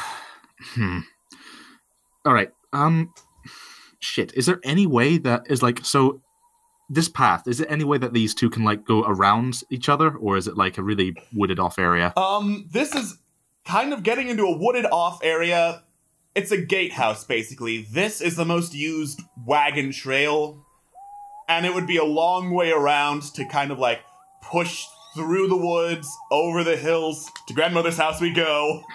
Yeah. Listen. And how far back would each party have to backtrace to get out of the other one's way? Well, now that there's a backup, you'd have to get everyone else to back up too.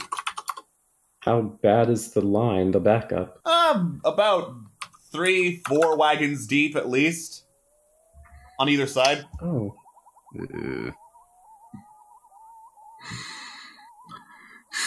Well, let me ask you guys a question. Is there any way that this can be settled through... Well, could we possibly pay one of you to go back and let the other through? The dwarves, one of them raises an eyebrow, turns and whispers to his friend, who whispers to his friend, who whispers to his friend, who whispers to his friend, who whispers back to the first dwarf. All right. Says, This is my friend Timmy. I suppose if we were paid for time lost, we could count it as oh god, what's the phrase I'm looking for? Where it's like we can't work, but we're still on the clock, so we get paid. Time is money. Yeah, sure, we'll go with that. Okay, fuck it, yeah. How much, sure. Okay, what is your hourly rate? How much do you get paid by the hour? By the hour, let's see. Good mining job. I'd say about 5 gold a week. 5 gold a week. That's If we were to pay each of you 5 gold, would this offset any losses you might make? Oh, hell yeah! Righto. Thav, I'd be happy to help pay if that's okay with you. Thav is dead. I can't believe Thav is dead. Thav, are you asleep? Thav, no. Thav, no. His brain short-circuited. Not again. Maybe. Then come back. I think There you're back you to the freeze frame. The freeze frame you were on, by the way, was amazing. It was just you going. For the audience who can't see, he was pulled back, eyes wide, angry face. Anyway, Thav. Yeah. So 5 gold a week per person, right? And Trevor offered, if we paid you 5 gold each, would that work? Yeah, I'm cool for paying that. So, Trevlon also said that he'd like to help as well, and you know, pay his share as well. Did the dwarves agree to that? Yeah, the dwarves, they are nodding vigorously at the idea of 5 gold right now to just get the wagons to back up. How are the elves reacting to this? Are they responding in any way? The elves, they're kind of hanging back at this point, watching. Occasionally they're slowly nodding, like, at least this gets them out of the way. Trev gives Thav 10 gold as, like, what would you call it? I guess mediation. Yeah. So yeah. So I give his 10 and then 15 gold from me to these annoying little shits. And all right. I don't say that out loud, by the way. Yeah. Completely out of character. They count the gold. One of them bites down on a piece to make sure it's legit. And it's like, all right, give us a couple minutes. And he waves the others back, starts yelling in Dwarvish. And after a few minutes, the wagons slowly back up to allow the elf wagon train to go through. And cracking. As they start moving, one of them turns and is like, "You have my thanks." No reason for this to get violent. Everybody has their pay, the price to pay, and all that jazz. And it's a good thing that we recently got paid. So, more importantly, the fact that we were able to solve this in a diplomatic way is much better than the alternative. That's agreed. very true. Thav whispers down to Malifane, "Call me up like that again in public, and I'll just slaughter an innocent. I swear to God." Okay, on that note, we are going to leave. In public. Yeah. You know I'm still getting your venison. All right. The elf wagon train gets through. Do you go after it, or do you wait for the doors to pass through? I'll wait for the doors to pass through. I can't. Yeah. All right. Yeah. I mean, honestly, it's a difference of a couple of minutes. So you just wait for the wagons to pass through, make sure no one starts biting anyone, and the wagons go on. All right. Solana turns to you and says, "You ought to conserve your money a little bit more for when we get to the city." Listen, anything is better than violence. Nothing good comes out of that. You realize you paid them an entire week's wages for what amounted to a few minutes? Anything is better than that. I paid them a week of their wages. I paid them like an hour of my wage. I don't care. Right. Well, consider this: our jobs get us paid pretty nicely, and I don't really mind paying this much. Provided it's cool. we're alive to be paid. As I was saying, Ashran-Alora is rather known for a grand and sprawling marketplace, and prices, I am assured, are quite steep. So if we need supplies and you happen to be out of money, that's something to watch out for. I'll keep all of my savings. I've got about, let me check real quick.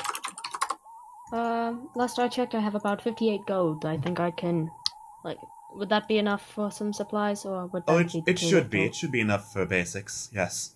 Trevlon currently has his hands over his mouth in shock and awe. All right. At this wonderful rare occurrence. What rare occurrence? Voice. Oof. Voice. I mean, voice. Tell me something, Solana. Do you know anyone, yourself possibly, who would be able to appraise gems? To appraise gems, that is not in my particular skill set. Very well. She tries to think if there's anyone she knows in the city who can.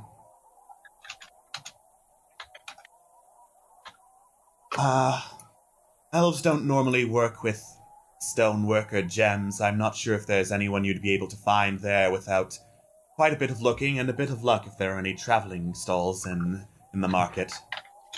Well, I suppose now the only person I could think of that would have been able to help us and I just think back to the dwarves who just left. I made a terrible mistake. Yeah. There was also apparently a jeweler back in Port Mirandu, but I have no intention of going back just so you can look at her ring. Of course. I don't think any of us have any intentions of going back there. Until we get the job done, of course. Right, shall we? And then you move on, and the dice falls off the table.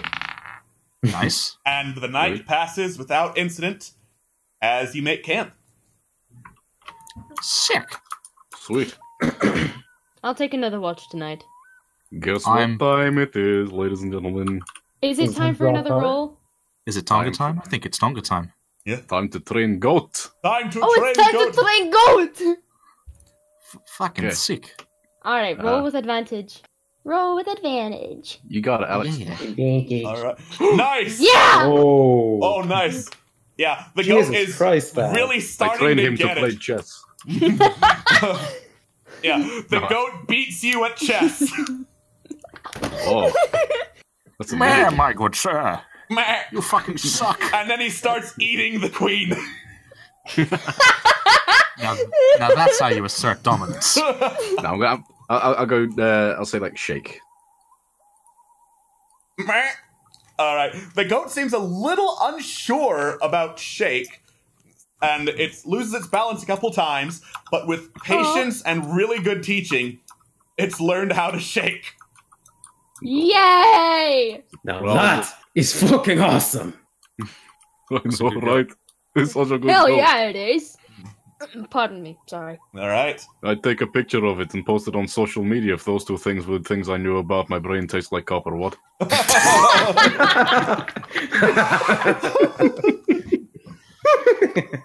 Excuse me while I static.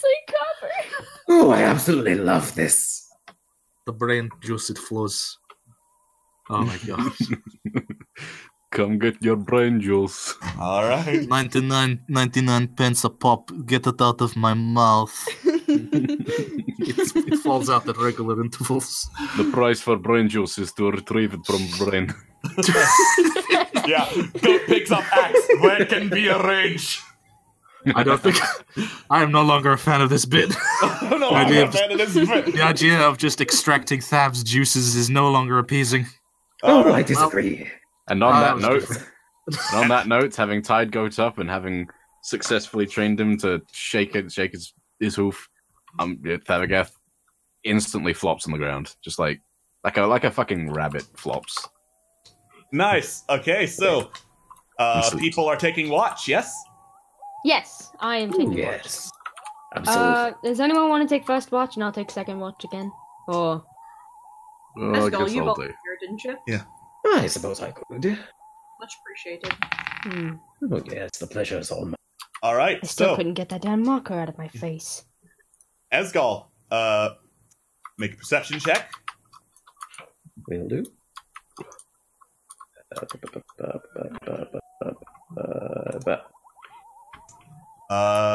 Your watch seems quiet. It is now Momo's turn. Good luck. You're gonna need it. All right. Okay.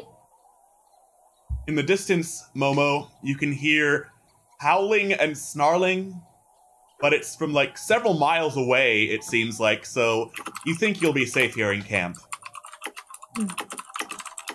Okay. Okay. And I then... go off to cuddle up next to Thav.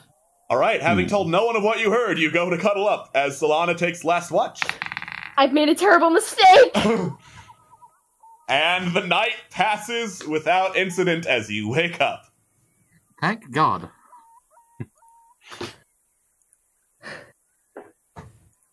Good thing it was a quiet. Good thing it was a quiet night and nothing happened of worthy note. Otherwise, someone would have said something. Oh well, good. Oh, good well, it's fine. I hate you guys. Everything is okay. Everything is awesome. You do hooky cookie turn around. Oh shit! Someone's knocking at the door. Oh shit! Someone knock. I can't believe it done this. Someone knock at door. All right. You say who this? New door, who dis? God damn it. Solana wakes up and is like, well, we'll have to go around this bit of water here, but should... Solana? Solana? Yes? Solana, you have a little quill on your ear? You have... She slowly blinks. You have something on your head. Hey, has anyone seen my ink bottle? I would... Do you have a lockbox for that thing, man? Do you have like a passcode that... Oh, you've got ink behind your ear. Momo licks his finger and tries to get it off. It's fair. Oh, God. Was this your friend? Friend? Well, it's... She's looking directly at Malifane right now. Where is that thing? Mal, could you come here for a minute? Sure. Momo, like, brings him over and, like, leans up and pulls his neck down. He, takes out the quill that was on her ear. Oh, my quill, thank you. Does this belong to Escal? That's my quill, thank you. I appreciate Yeah, it. but does it belong to Esgal or you? I mean... both? Maybe Maybe you should keep a damn lock on the damn thing. May I see your notebook, please? Sure. She takes your notebook, flips open to a page, holds out a finger, and like this stream of fire bursts from her finger as she starts writing something with fire, leaving a little burn mark, and hands it back. By the way, the last thing that was written in the journal was escorting. Wait, shit. Hold on one second. Yeah. Escorting Solana to the city of Elves. Watch out for rabid animals. Momo is not a rabid animal. Followed Yeah. Promptly followed by lol, got him. Yeah. What Solana wrote was, please keep your things to yourself. If not, this fire is going to go on your head. Solana. Can you write that down so I can paste that? All right, as I type this down. Thank you. Damn, if anyone was going to be described as a rabid animal, I thought for sure it was going to be me. Did What, they... you think I can't bite, Trevor? Wait a minute, did they It's not that you read... can't bite. It's that, well... Alex, did they read what was on the last page, or was it just Solana?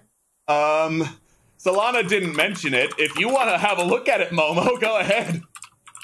Momo takes a peek up and sees what he wrote. This defeated, offended, and saddened expression just, like, blankets his face. He's just... And he walks over to Thav. I know what... I have been made very much aware from Trevlon what Esal thinks of you. Just... don't. I want to... What's wrong with the one? Don't worry about it.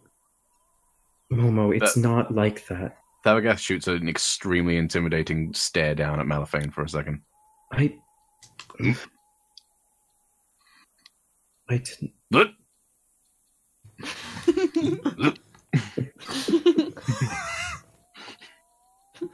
I'll just walk on ahead. As Malifane walks, Trevlon sort of catches up a little bit and goes, FYI, if you're going to be keeping a diary, best advice would be to keep it private. All right. So, where are you going? Travel. For that travel question, because the water over here just pops up a little bit, but the rest of the thing's empty. Does that mean we'd still have to walk around that? You if would we didn't want to still paddle in have water? to walk around. Oh, There's in that case, too much water. 7 out of 10. Right, God damn it! Would there be an alright place for everyone? With shit, yeah. Path being that. Yeah, that sounds good. All right. Sweetness. You sweet, thank you. You head into a A slightly thicker bit of forest than the Blacktoad scrubland. It's still pretty light in terms of forest. Not wide enough for a lot of wagons to go through, but not like jam-packed forest. Woo! And as you make your way through in the morning, on the road passing by you are two fairly tall hooded figures, hoods pulled way down so you can't see their features, walking past on the road. What color are the hoods? Kind of like a pale green. Any insignias? Nope. No. Yeah. And are they walking close enough for contact, or are they like other side of the path? Yeah, they're walking close enough that you can like talk to them. You could step to the side and grab them if you wanted to. I wouldn't. That's rude. Avoid that. Yeah. You go first, my boy. No, Thalgath just kind of loudly whispers to everyone, but watch your shit. Trevlon sort of blinks at Thav and looks at them and waves and goes, "Greetings, friends!" They do not acknowledge and they keep on walking, hands kind of clasped together. They seemed nice.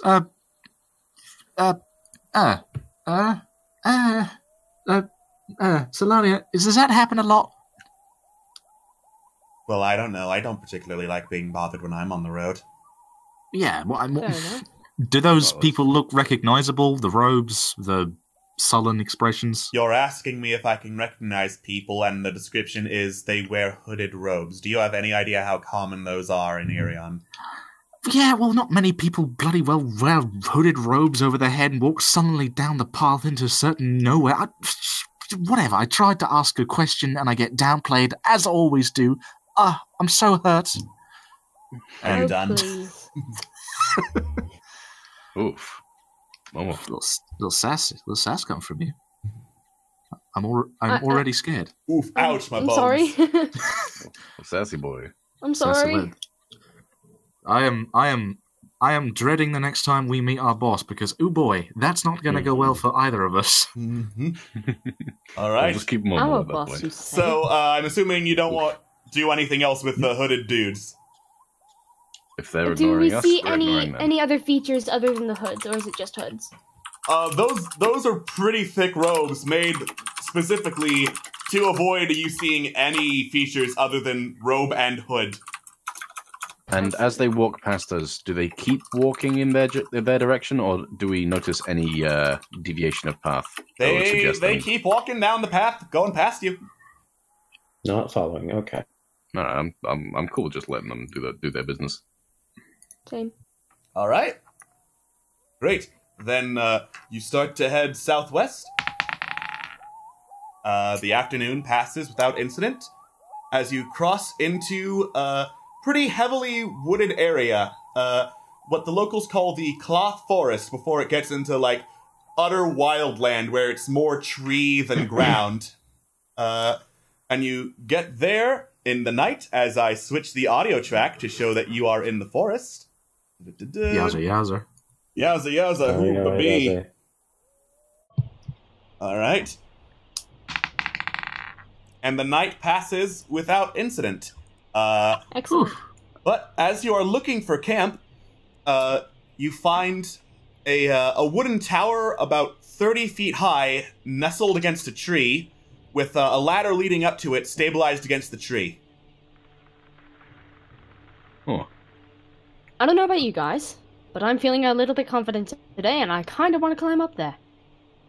I mean, yes, it does seem tempting. But what's at the top? Would Trevlon be able to roll a perception roll to see what's up there? Sure, yeah. Okay. Would it be perception or investigation? God, my rolls have been since you're fucking looking at tip-top today. Yeah, perception. Investigation's when you're like at the scene and looking. One moment. Oh shit, I've still got disadvantage. Oh wait, no, advantage. But either way, still. Regardless, we have like, what is with our rolls? Jesus, fucking. Even man, do you Roll20 does not want us to know what's up there. Okay, so Malifane, Since you're the only Esgal, whatever, fuck. Your name shows up as Malifane in the chat. Okay, new rule. You get to change your name every single time you switch personalities. Can I? Or is it just static? You can do that. You can do that. Fuck, It's okay. just gonna be. Yeah. It's just Then hard. you know what? For the sake of argument, it's sunset. Fine, sure. Then you don't get to complain ever again. Ever. But since you're the only one with dark vision and a high enough perception score to look up, Everyone else has just been staring at the base of the ladder with a magnifying glass. the ladder leads up to a trap door. So is anyone gonna look at this at all? I mean, I'm staring right at the ladder. What more do you want? The door, Tavagat. What door? This trap door right here. As you pointed out, they slowly start to notice. Mal, I don't think you understand. We don't have. Oh, I see. Oh, okay. Well, go see what's up there. I am also what? Well, never mind. No. What's wrong? Let me grow up a little bit. Let me have fun. Was that a pun? Was that a pun or an insult, more like? Oof. I just realized what I said. I'm so sorry. Oh my god, I'm so sorry. I'm so sorry. I see you're trying to catch up to my height, little man, and I'll tell you this now. If you continue to get down to if you keep trying to get higher than me, I'll fight you. In real life. Oh. Well, I don't know, Trevlon. We wouldn't want to have to stoop to your level now, would we? I'm gonna fucking shit. I mean, it's a bit of a tall ask, I'm sure. You know what, climb the ladder. See if I'm sorry, can you guys speak up? It's hard to hear you down there. Be right back. Oh, God. Be right back. I'm just gonna go over to this river over here and dunk my head in the water. Oh, come on. I'll follow Trevlon. Oh, Trevlon, come on. We're just being silly. No, it's fine. I don't even care. Don't fucking worry about it. I'm cool. Why am I getting Why am I just getting the sudden death? You alright down there? Malifane, take 10 points of pun damage. What? Trevlon, you're really holding your head under there? Just for like a second. Okay. I'm not gonna do an Escal. So, is Bird going up, or is Bird is going up? Bird I was actually just gonna hold him back for a second. What? Can I have a word? Me? Yeah. A word with the bird? Yeah, sure. Listen, I apologize for what happened back there. That wasn't directed at you. I've been informed of, well, his thoughts of you, and I just wanted to make sure that he, well, didn't do anything. That's not what I'm upset about. What's wrong? Just... Do you remember what we discussed a couple days ago? About the things that happened to me? Yes, I do. Take that and put it into context on what he wrote. I understand. Momo walks away and goes up the ladder. Alright. You climb the ladder and open the trap door. It's not locked. You just push it open. And as you do, a few birds flap out angrily when you open the door. And you look around. Aside from, like, a couple of dirt and dried bird droppings, shelter looks dry, comfortable, protected from the elements. Walls are pretty high. Narrow window is at eye level for average height human. So you have to jump to look out of it, unfortunately. And there's like a single cot pressed up against one corner, but it looks like a lot of the stuffing in the cot's been pulled out by birds. Interesting. Momo dips his head back down. It looks like a cot! Like a little living space or something. Is it big enough for all of us? I don't think it's big enough What's for all the of us. condition of it? The condition looks pretty good, actually. Like, really well sheltered. Since it's above ground, you wouldn't have to take watches in the middle of the woods with rabid animals. It looks pretty comfortable. Maybe, like, it looks safe enough. There's even a bed up here. A bed. A singular bed. Not to be that guy, but wouldn't that imply that somebody already lives here? Momo climbs back down. Well, I wouldn't say... excuse me. I wouldn't really say that, It looks empty. Like, there's a lot of birds in there, but they seem to have taken everything out. If there are that many animals flying out of there, I don't imagine this place has been occupied for quite some time. That's fair. Before we do that then, would you mind if I take a little quick snoop around just to make sure? Yeah, you can come with me. You know it. I love doing me some investigating. Heck yeah. Careful up there. Yeah, we'll be fine. Yeah, we will. All right. We're best. Who's climbing up? I'll go up first. Me too. Since I was already up there. Okay. One of you roll investigation with advantage. I'll do it. And just because my internet cut out by the time I assume you answered the question, how big is it? You can all fit in there, probably. Okay. Nice. Oh yeah, baby! With Trevlon's expert eye to guide you, Momo, you're reasonably certain that, this And place... just a heads up, if you guys hear a scream, that's just a character thing, so don't worry, I'm fine. Okay. Anyway... I'm scared now! Yeah, although this place, looks pretty well preserved, it doesn't look like any humanoid has been in here for a while, given how frequently, well, not how frequently per se, because you've only been here tonight, but how many birds have been in here without being, like, shooed off or disturbed. I'd say this would be fine for a night.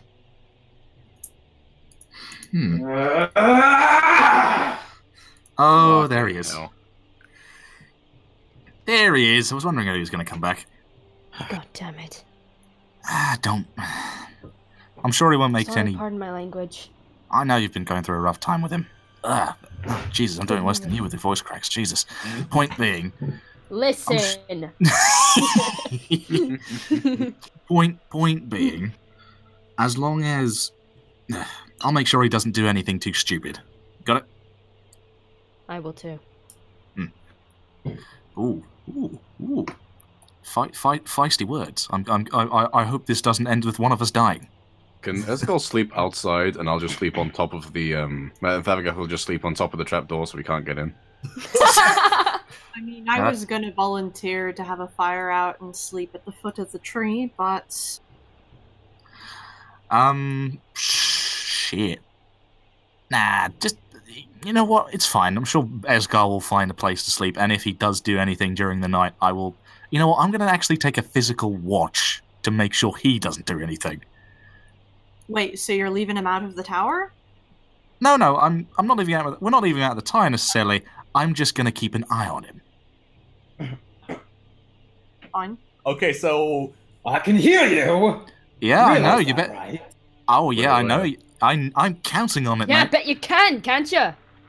Point, you dumb fuck. No! Trevlon, whilst he's here, and takes the little rain drawing he had and just sort of, like, pins it up on the wall. Aww. Make it a little bit more homey. There we go. That's adorable. I love it! So did you end up saying one of you was going to stay outside? I was going to sleep at the foot of the tower, just to be sure. Okay. Okay, do you want to help me train goat then, while you're down there? Oh, yeah, I guess so. Sure. Everybody gets a turn. Okay. I'll take turns too, if you don't mind. Woo. Woo. Animal handling. Goat seems kind of slow in his learning today. Like, he looks a little nervous. No, it's I'm just gonna. Don't- No, it's fine. It's fine. Everyone has their off days. I'll just teach you. I'll just reinforce shake then. He is even more shaky than he was last night. Like, one time he almost loses his balance as you shake, and he's just, like, looking off to the side. I think I know why he's a little bit nervous. Mm-hmm. Well, last night while I was on watch, I heard these weird things, and I heard howling and snarling, and I probably should have said something, but I don't know. I kind of feel bad that I didn't say anything. Well, we know now. Yeah. Thavagath wants to look in the direction that Goat is looking at, and with this information is going to try and listen hard in the direction that Goat's pointing. Investigation or perception? Perception, since you're listening. Yeah. Oh shit, that's still got disadvantage. With a 3, you hear nothing. Can I try? Sure. Okay. Well, if you want to just say that you helped, I also got a 17. Okay. All right, you're taking the 17. Got it. Okay. You listen in that direction very closely, and like in the distance, you hear like padded feet on top of dirt and occasional piles of leaves.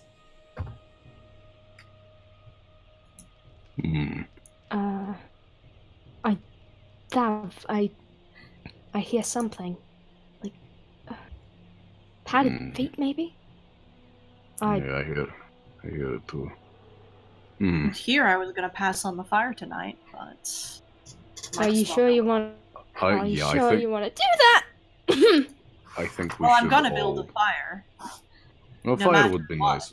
The fire would be For nice. whom exactly? For us. Because usually most things that come about in the night aren't necessarily too keen on being around a bunch of fire or firelight, so think of it as extra security, if anything else. It's a good idea, but I would insist that, regardless of your previous reason, you come up to the thing. Even if that little prick decides to draw on us or do some kind of embarrassing shit, we're like a day away from the town, I think. I can hear you. I'll fucking strangle you, I swear to God.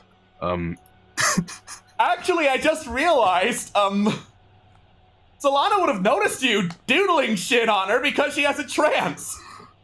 And also, I've been watching. Oh, he's not doodling anything. It doesn't fucking matter. She would have noticed shit. I completely forgot. I think Esgal's just doing his own thing, like just kind of waiting and biding his time. I don't think he's done anything yet. Am I right in saying that, Scott? From the last one, though, yeah, like you could just say Sylvana punched him or something. Oh, I have a plan. Don't worry.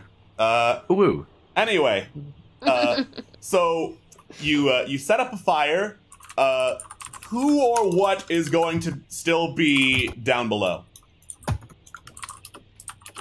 I still really do want to at least keep a watch down below before I go back up and sleep. Okay, in that case, I'll stay down there with you. I will also stay down there if you don't. No, you go up there. I'm just keeping a watch. I'm not going to sleep down there. I'm just going to keep a watch, and then when it's time to sleep, I'll go back. I still want to help. You can help by going to sleep and being safe. Thav, come on. I'll kill you. You won't kill me. I won't kill you, but I'll fucking kill you. No, you please. Corellian, help. Listen, let me be helpful. Momo is helpful, and I would say that it wouldn't be a bad idea to have more than 2 pairs of eyes. Well, if you ever feel comfortable going up here in the cool club, you know where to be. Now, excuse me while I go look at Esgal a lot. and make sure he doesn't move. Also, with the two Momo of you down giggles. here, I mean, I know that it's difficult and it's not exactly. Esgol may not be the most pleasant to be around, but the more hostile you are to him, the more hostile he is back. Just as an observation. I'm not trying to be hostile towards him. I'm just trying to keep my distance. Everyone, but just something to keep in mind. No. I know. Well, there's three of Trying to us, keep my 3 distance. shifts.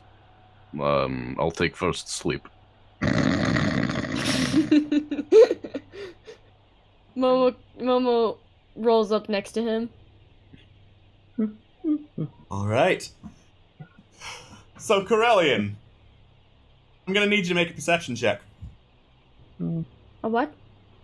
Perception. Okay, before you can go to sleep, you hear it distinctly. One growl, then another, and then some slathering.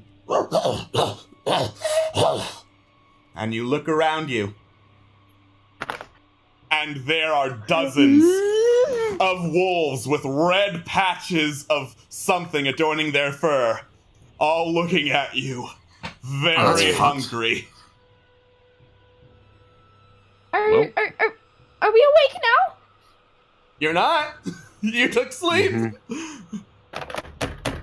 I will definitely. I hate myself. Yeah. Is Trevlon awake and can he hear this? I don't know. All right. Well, is he? From down below, you can hear. Yeah, I'm gonna go out on a limb and say that Trevlon would probably hear that and would poke his head out of the trapdoor and go, what's the noise about? Oh, for the love of I just finished writing. Wolves! Oh my god, says Solana. Well, hey, pop a little fact about wolves, boys. They can't climb trees. Get the fuck in. Get up here, quickly. Wait. I'll shake Momo and Fabagath awake. All right. Oh shit. Momo just voice cracks into a high-pitched feminine scream. Go on, get up. Okay, Thavagath insists. Thavagath kind of motions that Corellian and Momo go up first as he gathers Goat and Kid and moseys on down to the thing. Some of the wolves advance. Hurry! Get in the thing. Momo, you get up there, no problem. All right. As soon as everyone's up, I will just hoist my way up. Okay, I assume that because of the heft and the fact that goats are tiny, I can just make my way up there happily. No. With them underarm. No? It's a situation where you are under duress to do it quickly. Make an athletics check. Oh, fuck. You can hand me Kid. I will bring him up here. Well, yeah, you just like hoist up the goat under one arm as it's just flailing and going in a panic. And as Pass me Kid. No, I'm carrying Kid in my mouth like a fucking cat. Yeah. So yeah, as soon as he's up with goats, I will go up as well. I have some bad news.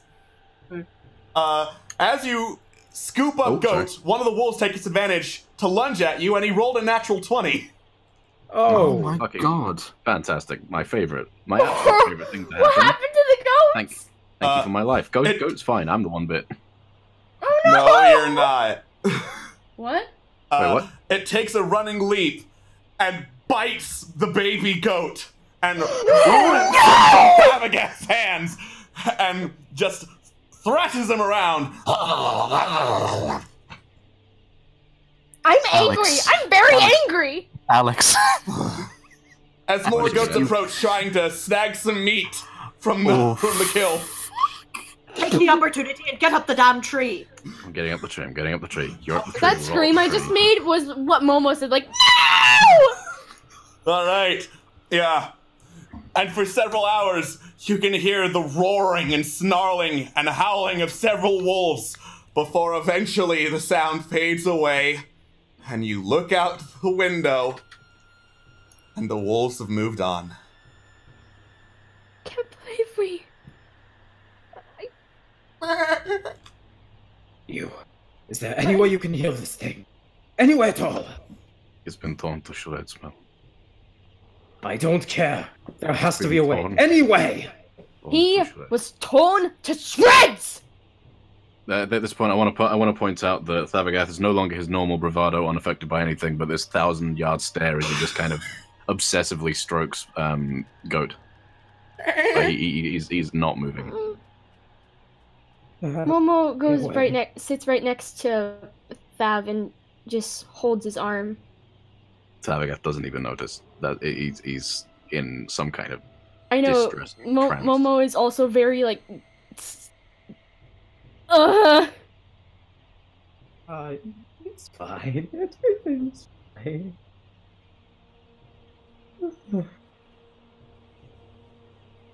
Solana is like dead silent, just kind of staring at the corner.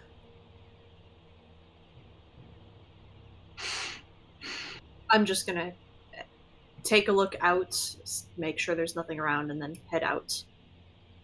Or Alright. down out of the tower, rather. You slowly climb back down the ladder and land. All that remains of the baby goat are splashes of blood along the ground. Well, if I wasn't invested in trying to deal with this plague before, I am now. They... Ugh. I guess I'll sort of kick some dirt over the blood, pack up the fire, make sure it's completely extinguished, and yeah, I mean, Yeah. You climb back up in the darkness. So what time is it right now? The rest of the night, 7. it's like deep in the night. The rest of the night passes without incident. I'm gonna voluntarily just not take any rest from this. But that's just a character thing. As everyone else is sleeping, I'm just kind of... Oh, I'm not sleeping. Thavagath is just... I'm not sleeping. Fuck that. The sun shines down through the treetops and into the treehouse on a glorious day in the forest.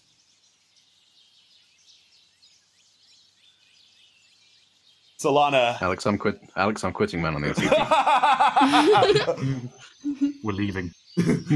Solana gets up and says, "Not too far from the city now. We should make it within the afternoon." that's good news. Mm. I'm just gonna head down the tower and get ready to leave. I'm nothing holding me here.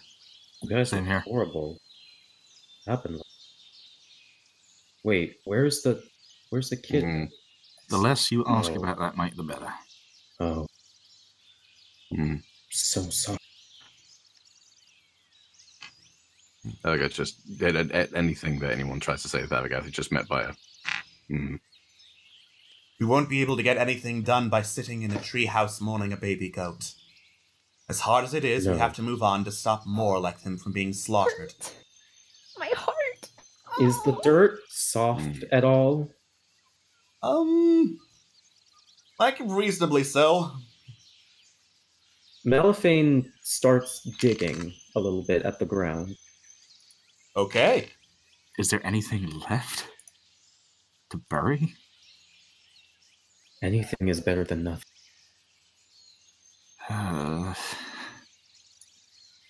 They shouldn't have died.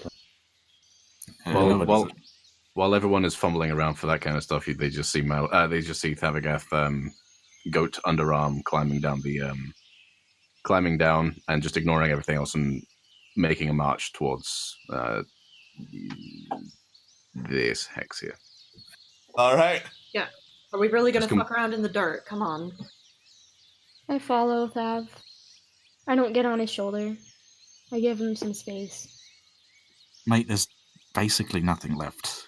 There's no point in burying something that we can't even... It's fine. Trust me, with the amount of wolves that there were last night, it was unnatural, that's to say the least. What can you do? Let's go. Hey. All We right. want to get there by afternoon. Let us start moving. May the Dark Maiden watch over you, buddy. You bury what's left of the goat, and by what's left I mean absolutely nothing, and move on. Morning passes without incident. Afternoon also passes without incident. You've had a long night last night.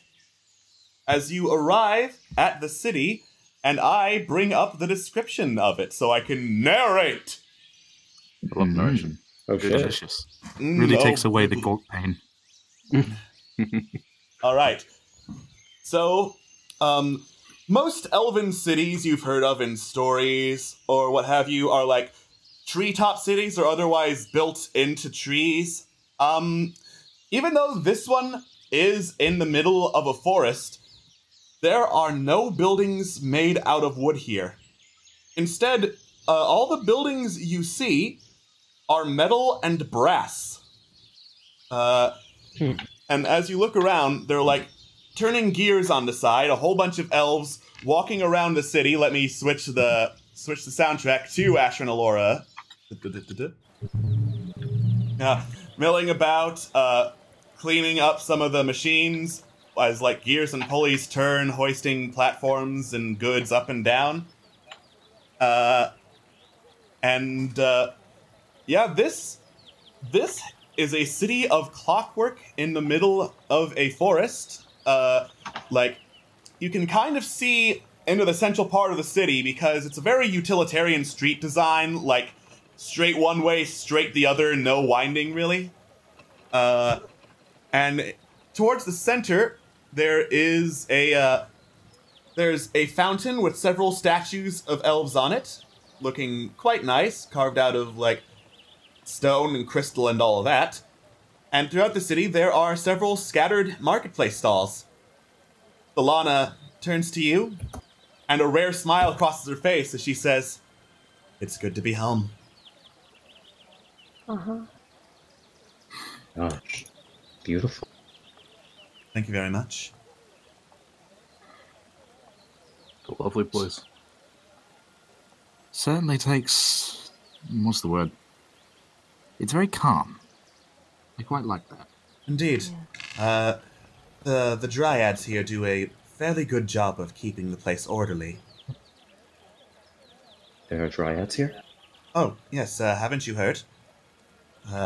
After the war, Asher and Alora was hit incredibly hard. Most of our old city was burned to the ground in the wake of Jagotha, so we turned to the dryads for aid. In exchange for building a city to their specifications, they would become our patrons and protectors. Fascinating. Old Rand paid us for the second half of our first mission. Was Sylvana or whatever her name was. She was going to pay us when we got here, right? You heard nothing of the sort. No. Okay. All right. Now then, if you are looking for places to stay that aren't out in the middle of the woods with rabid wolves, there are a few taverns here. There's the Full Stag, the Busy Ewe, and the Thankful Rose, all of which are fairly low-key, good for a night of rest and relaxation. There is the Melting Caterpillar, but that's mostly a dryad establishment. And the Victorious Ewe, which is an upper-class dining club. If you would like my recommendation, I don't think that's worth your money. Would it be fair to say that all of these have stables? They don't have stables. Most of the elves and dryads are just fine with you bringing animals inside. Okay. Well, which would be the most homey? That depends on what your definition of homey is. Has beds, does ale, doesn't get in your face. Well, maybe don't ask too many questions. Simple. All of them are fairly good at having beds and being quiet. Actually, now that I think about it, she looks at you, Thavagath. You are a wrestler of some kind, yes? Hmm. Ah, well, the Misty Lavender actually has a deal with the various guilds around town. Those of you who perform, do little bits of service, get to stay the night there with your companions free of charge. Oh, good. Solana, Good people. before we part ways, not to be frank or anything, but Yes? how scarce should someone like me make themselves?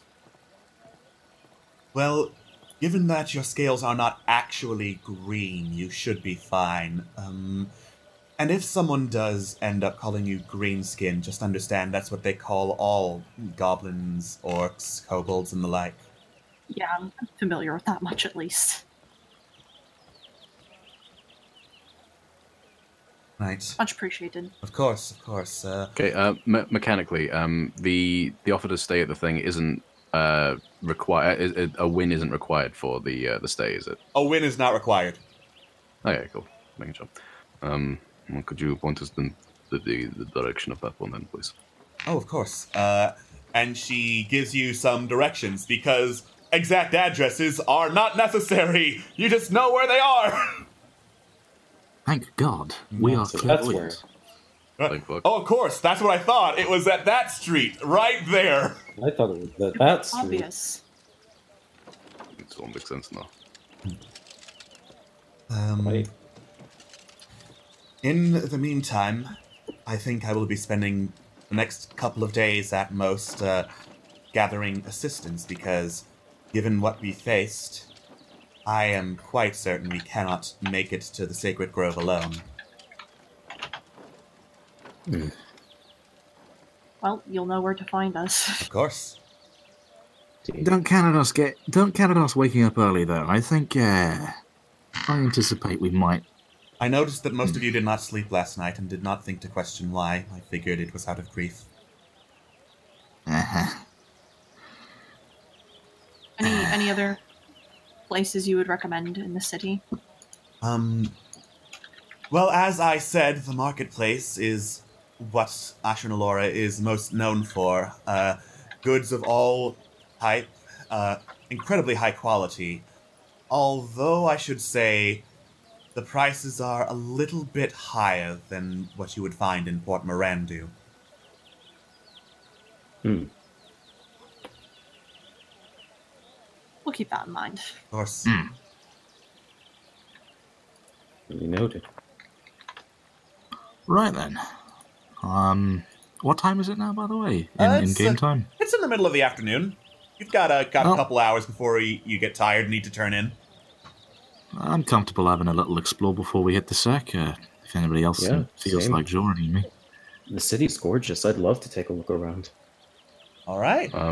While I do that, I'm gonna go find. I'm gonna try and find this fucking Ionis Sam. Ionis Zam, yeah. Okay. Yeah, thank you. All right.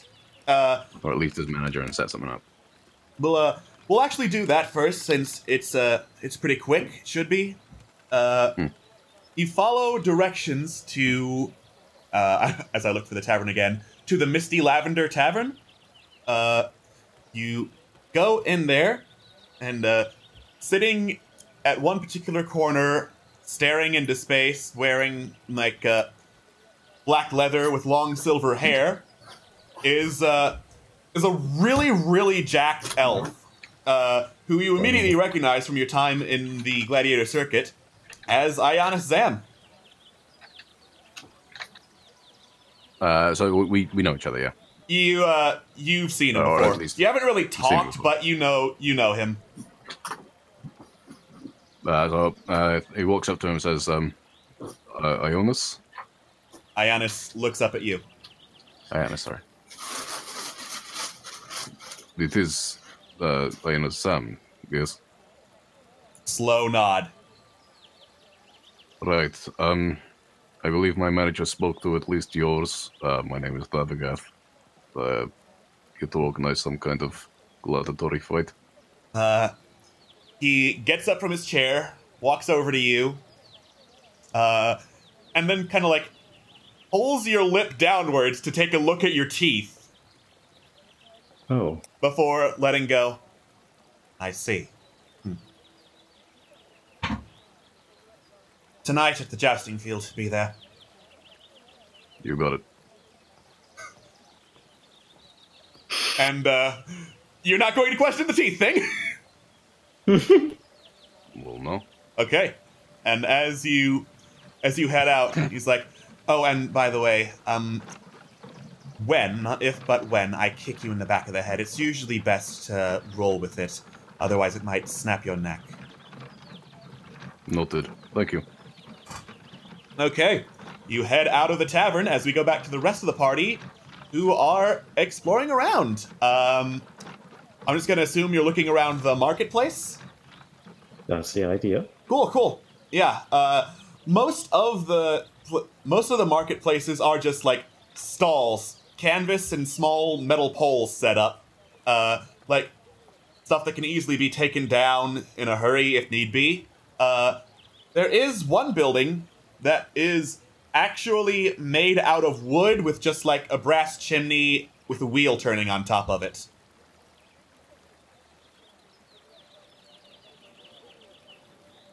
Okay. Okay. What? It's up to you, Mal. Corellian sort of just folds their arms.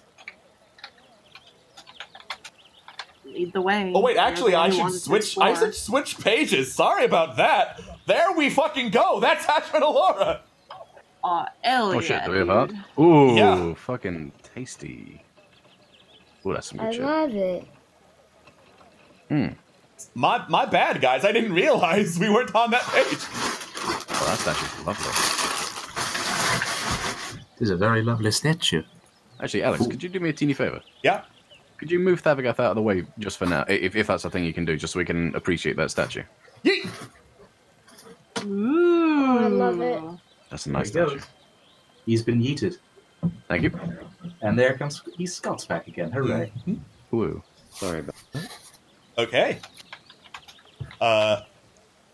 So you're looking around the marketplace. There's the big wood building and then a bunch of the stalls. What do you do, or are you looking for anything in particular? Around. I mean, nothing big. Trevlon is going to just take a sit down somewhere and sketch some of the trees. Okay. Can I roll some calligrapher supplies to see if I do a good drawing? Sure, yeah. With dexterity, let's say. Sure. You do a pretty good job sketching the trees, and you can't help but notice a couple of elves looking over your shoulder and nodding. Yeah, gotta get that art cred. Gotta be good at art for a living. Just kidding. I write stories about real things. Mind if I stick near you, Trev? Yeah. Yeah. Thanks. All right. So Where is Stav currently? Thavagath is at the tavern, heading for the jousting field right now. You're looking around, and I did hear correctly, just like nothing in particular, yes? Yeah, I just want to look around and see exactly what there is. All right, in that case... Goat is with Thav, by the way. Goat is with Thav. In that case, I'll just roll randomly to see what shop you get. Okay.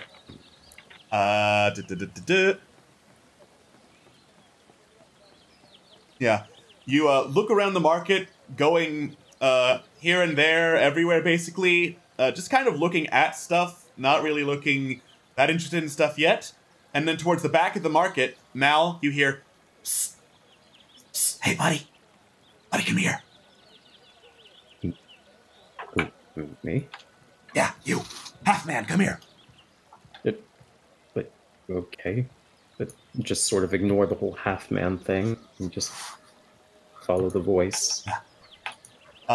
You go to a shaded section of the market with an elf in a thick gray cloak and what appears to be a completely blank table, who looks side to side and says in thieves' cant, "You, my friend, look like the type of person who needs some supplies." Oh, well, I'd be lying if I said I could use a hand. Well, lucky you, my friend, lucky you. I just happen to carry that sort of thing. Guards tend to not pick me up since I'm all the way back here, so, like I said, your lucky day. You get to look at all my wares. My name's Holivire, this is my particular stand, and this is what I have to sale. What's the reason to keep yourself hidden for so long? Because a lot of people don't particularly like me selling lockpicks. Fair enough.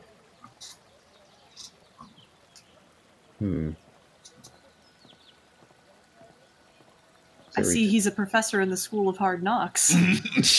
I even wrote a book about it. It's a hard knock life. He packs a heavy leather-bound book that reads How to Steal. Is steal spelled correctly? Yes. Please tell me it's not. Damn it. Alright. I think the grappling hook catches my eye. Looking at this. He holds up a grappling hook. Tie this to the end of a rope, toss it up. Voila. You got your second story work all taken care of. That's definitely something I could put to use. How much? 2 gold, my friend. Oh, that's definitely reasonable. Oh, of course, of course. I'm not like these other guys. I don't overcharge. I know what the market price is. And as I put the gold down, I'm like, out of curiosity, how did you know... never mind. Good talk, my friend. Good talk. Stay sharp. All right, you as well, my friend. Can I go where Thav is going?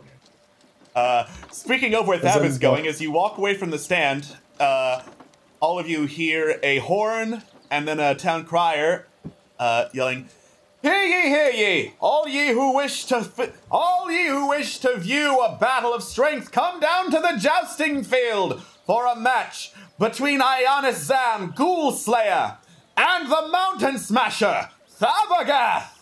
And that is where we will cut out. Oh boy.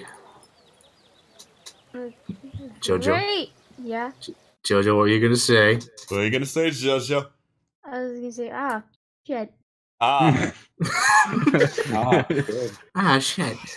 Well, that's a good spot to end on as any. Have a good night, shit, folks, dude. and remember, shit. Shit. Shit. Shit.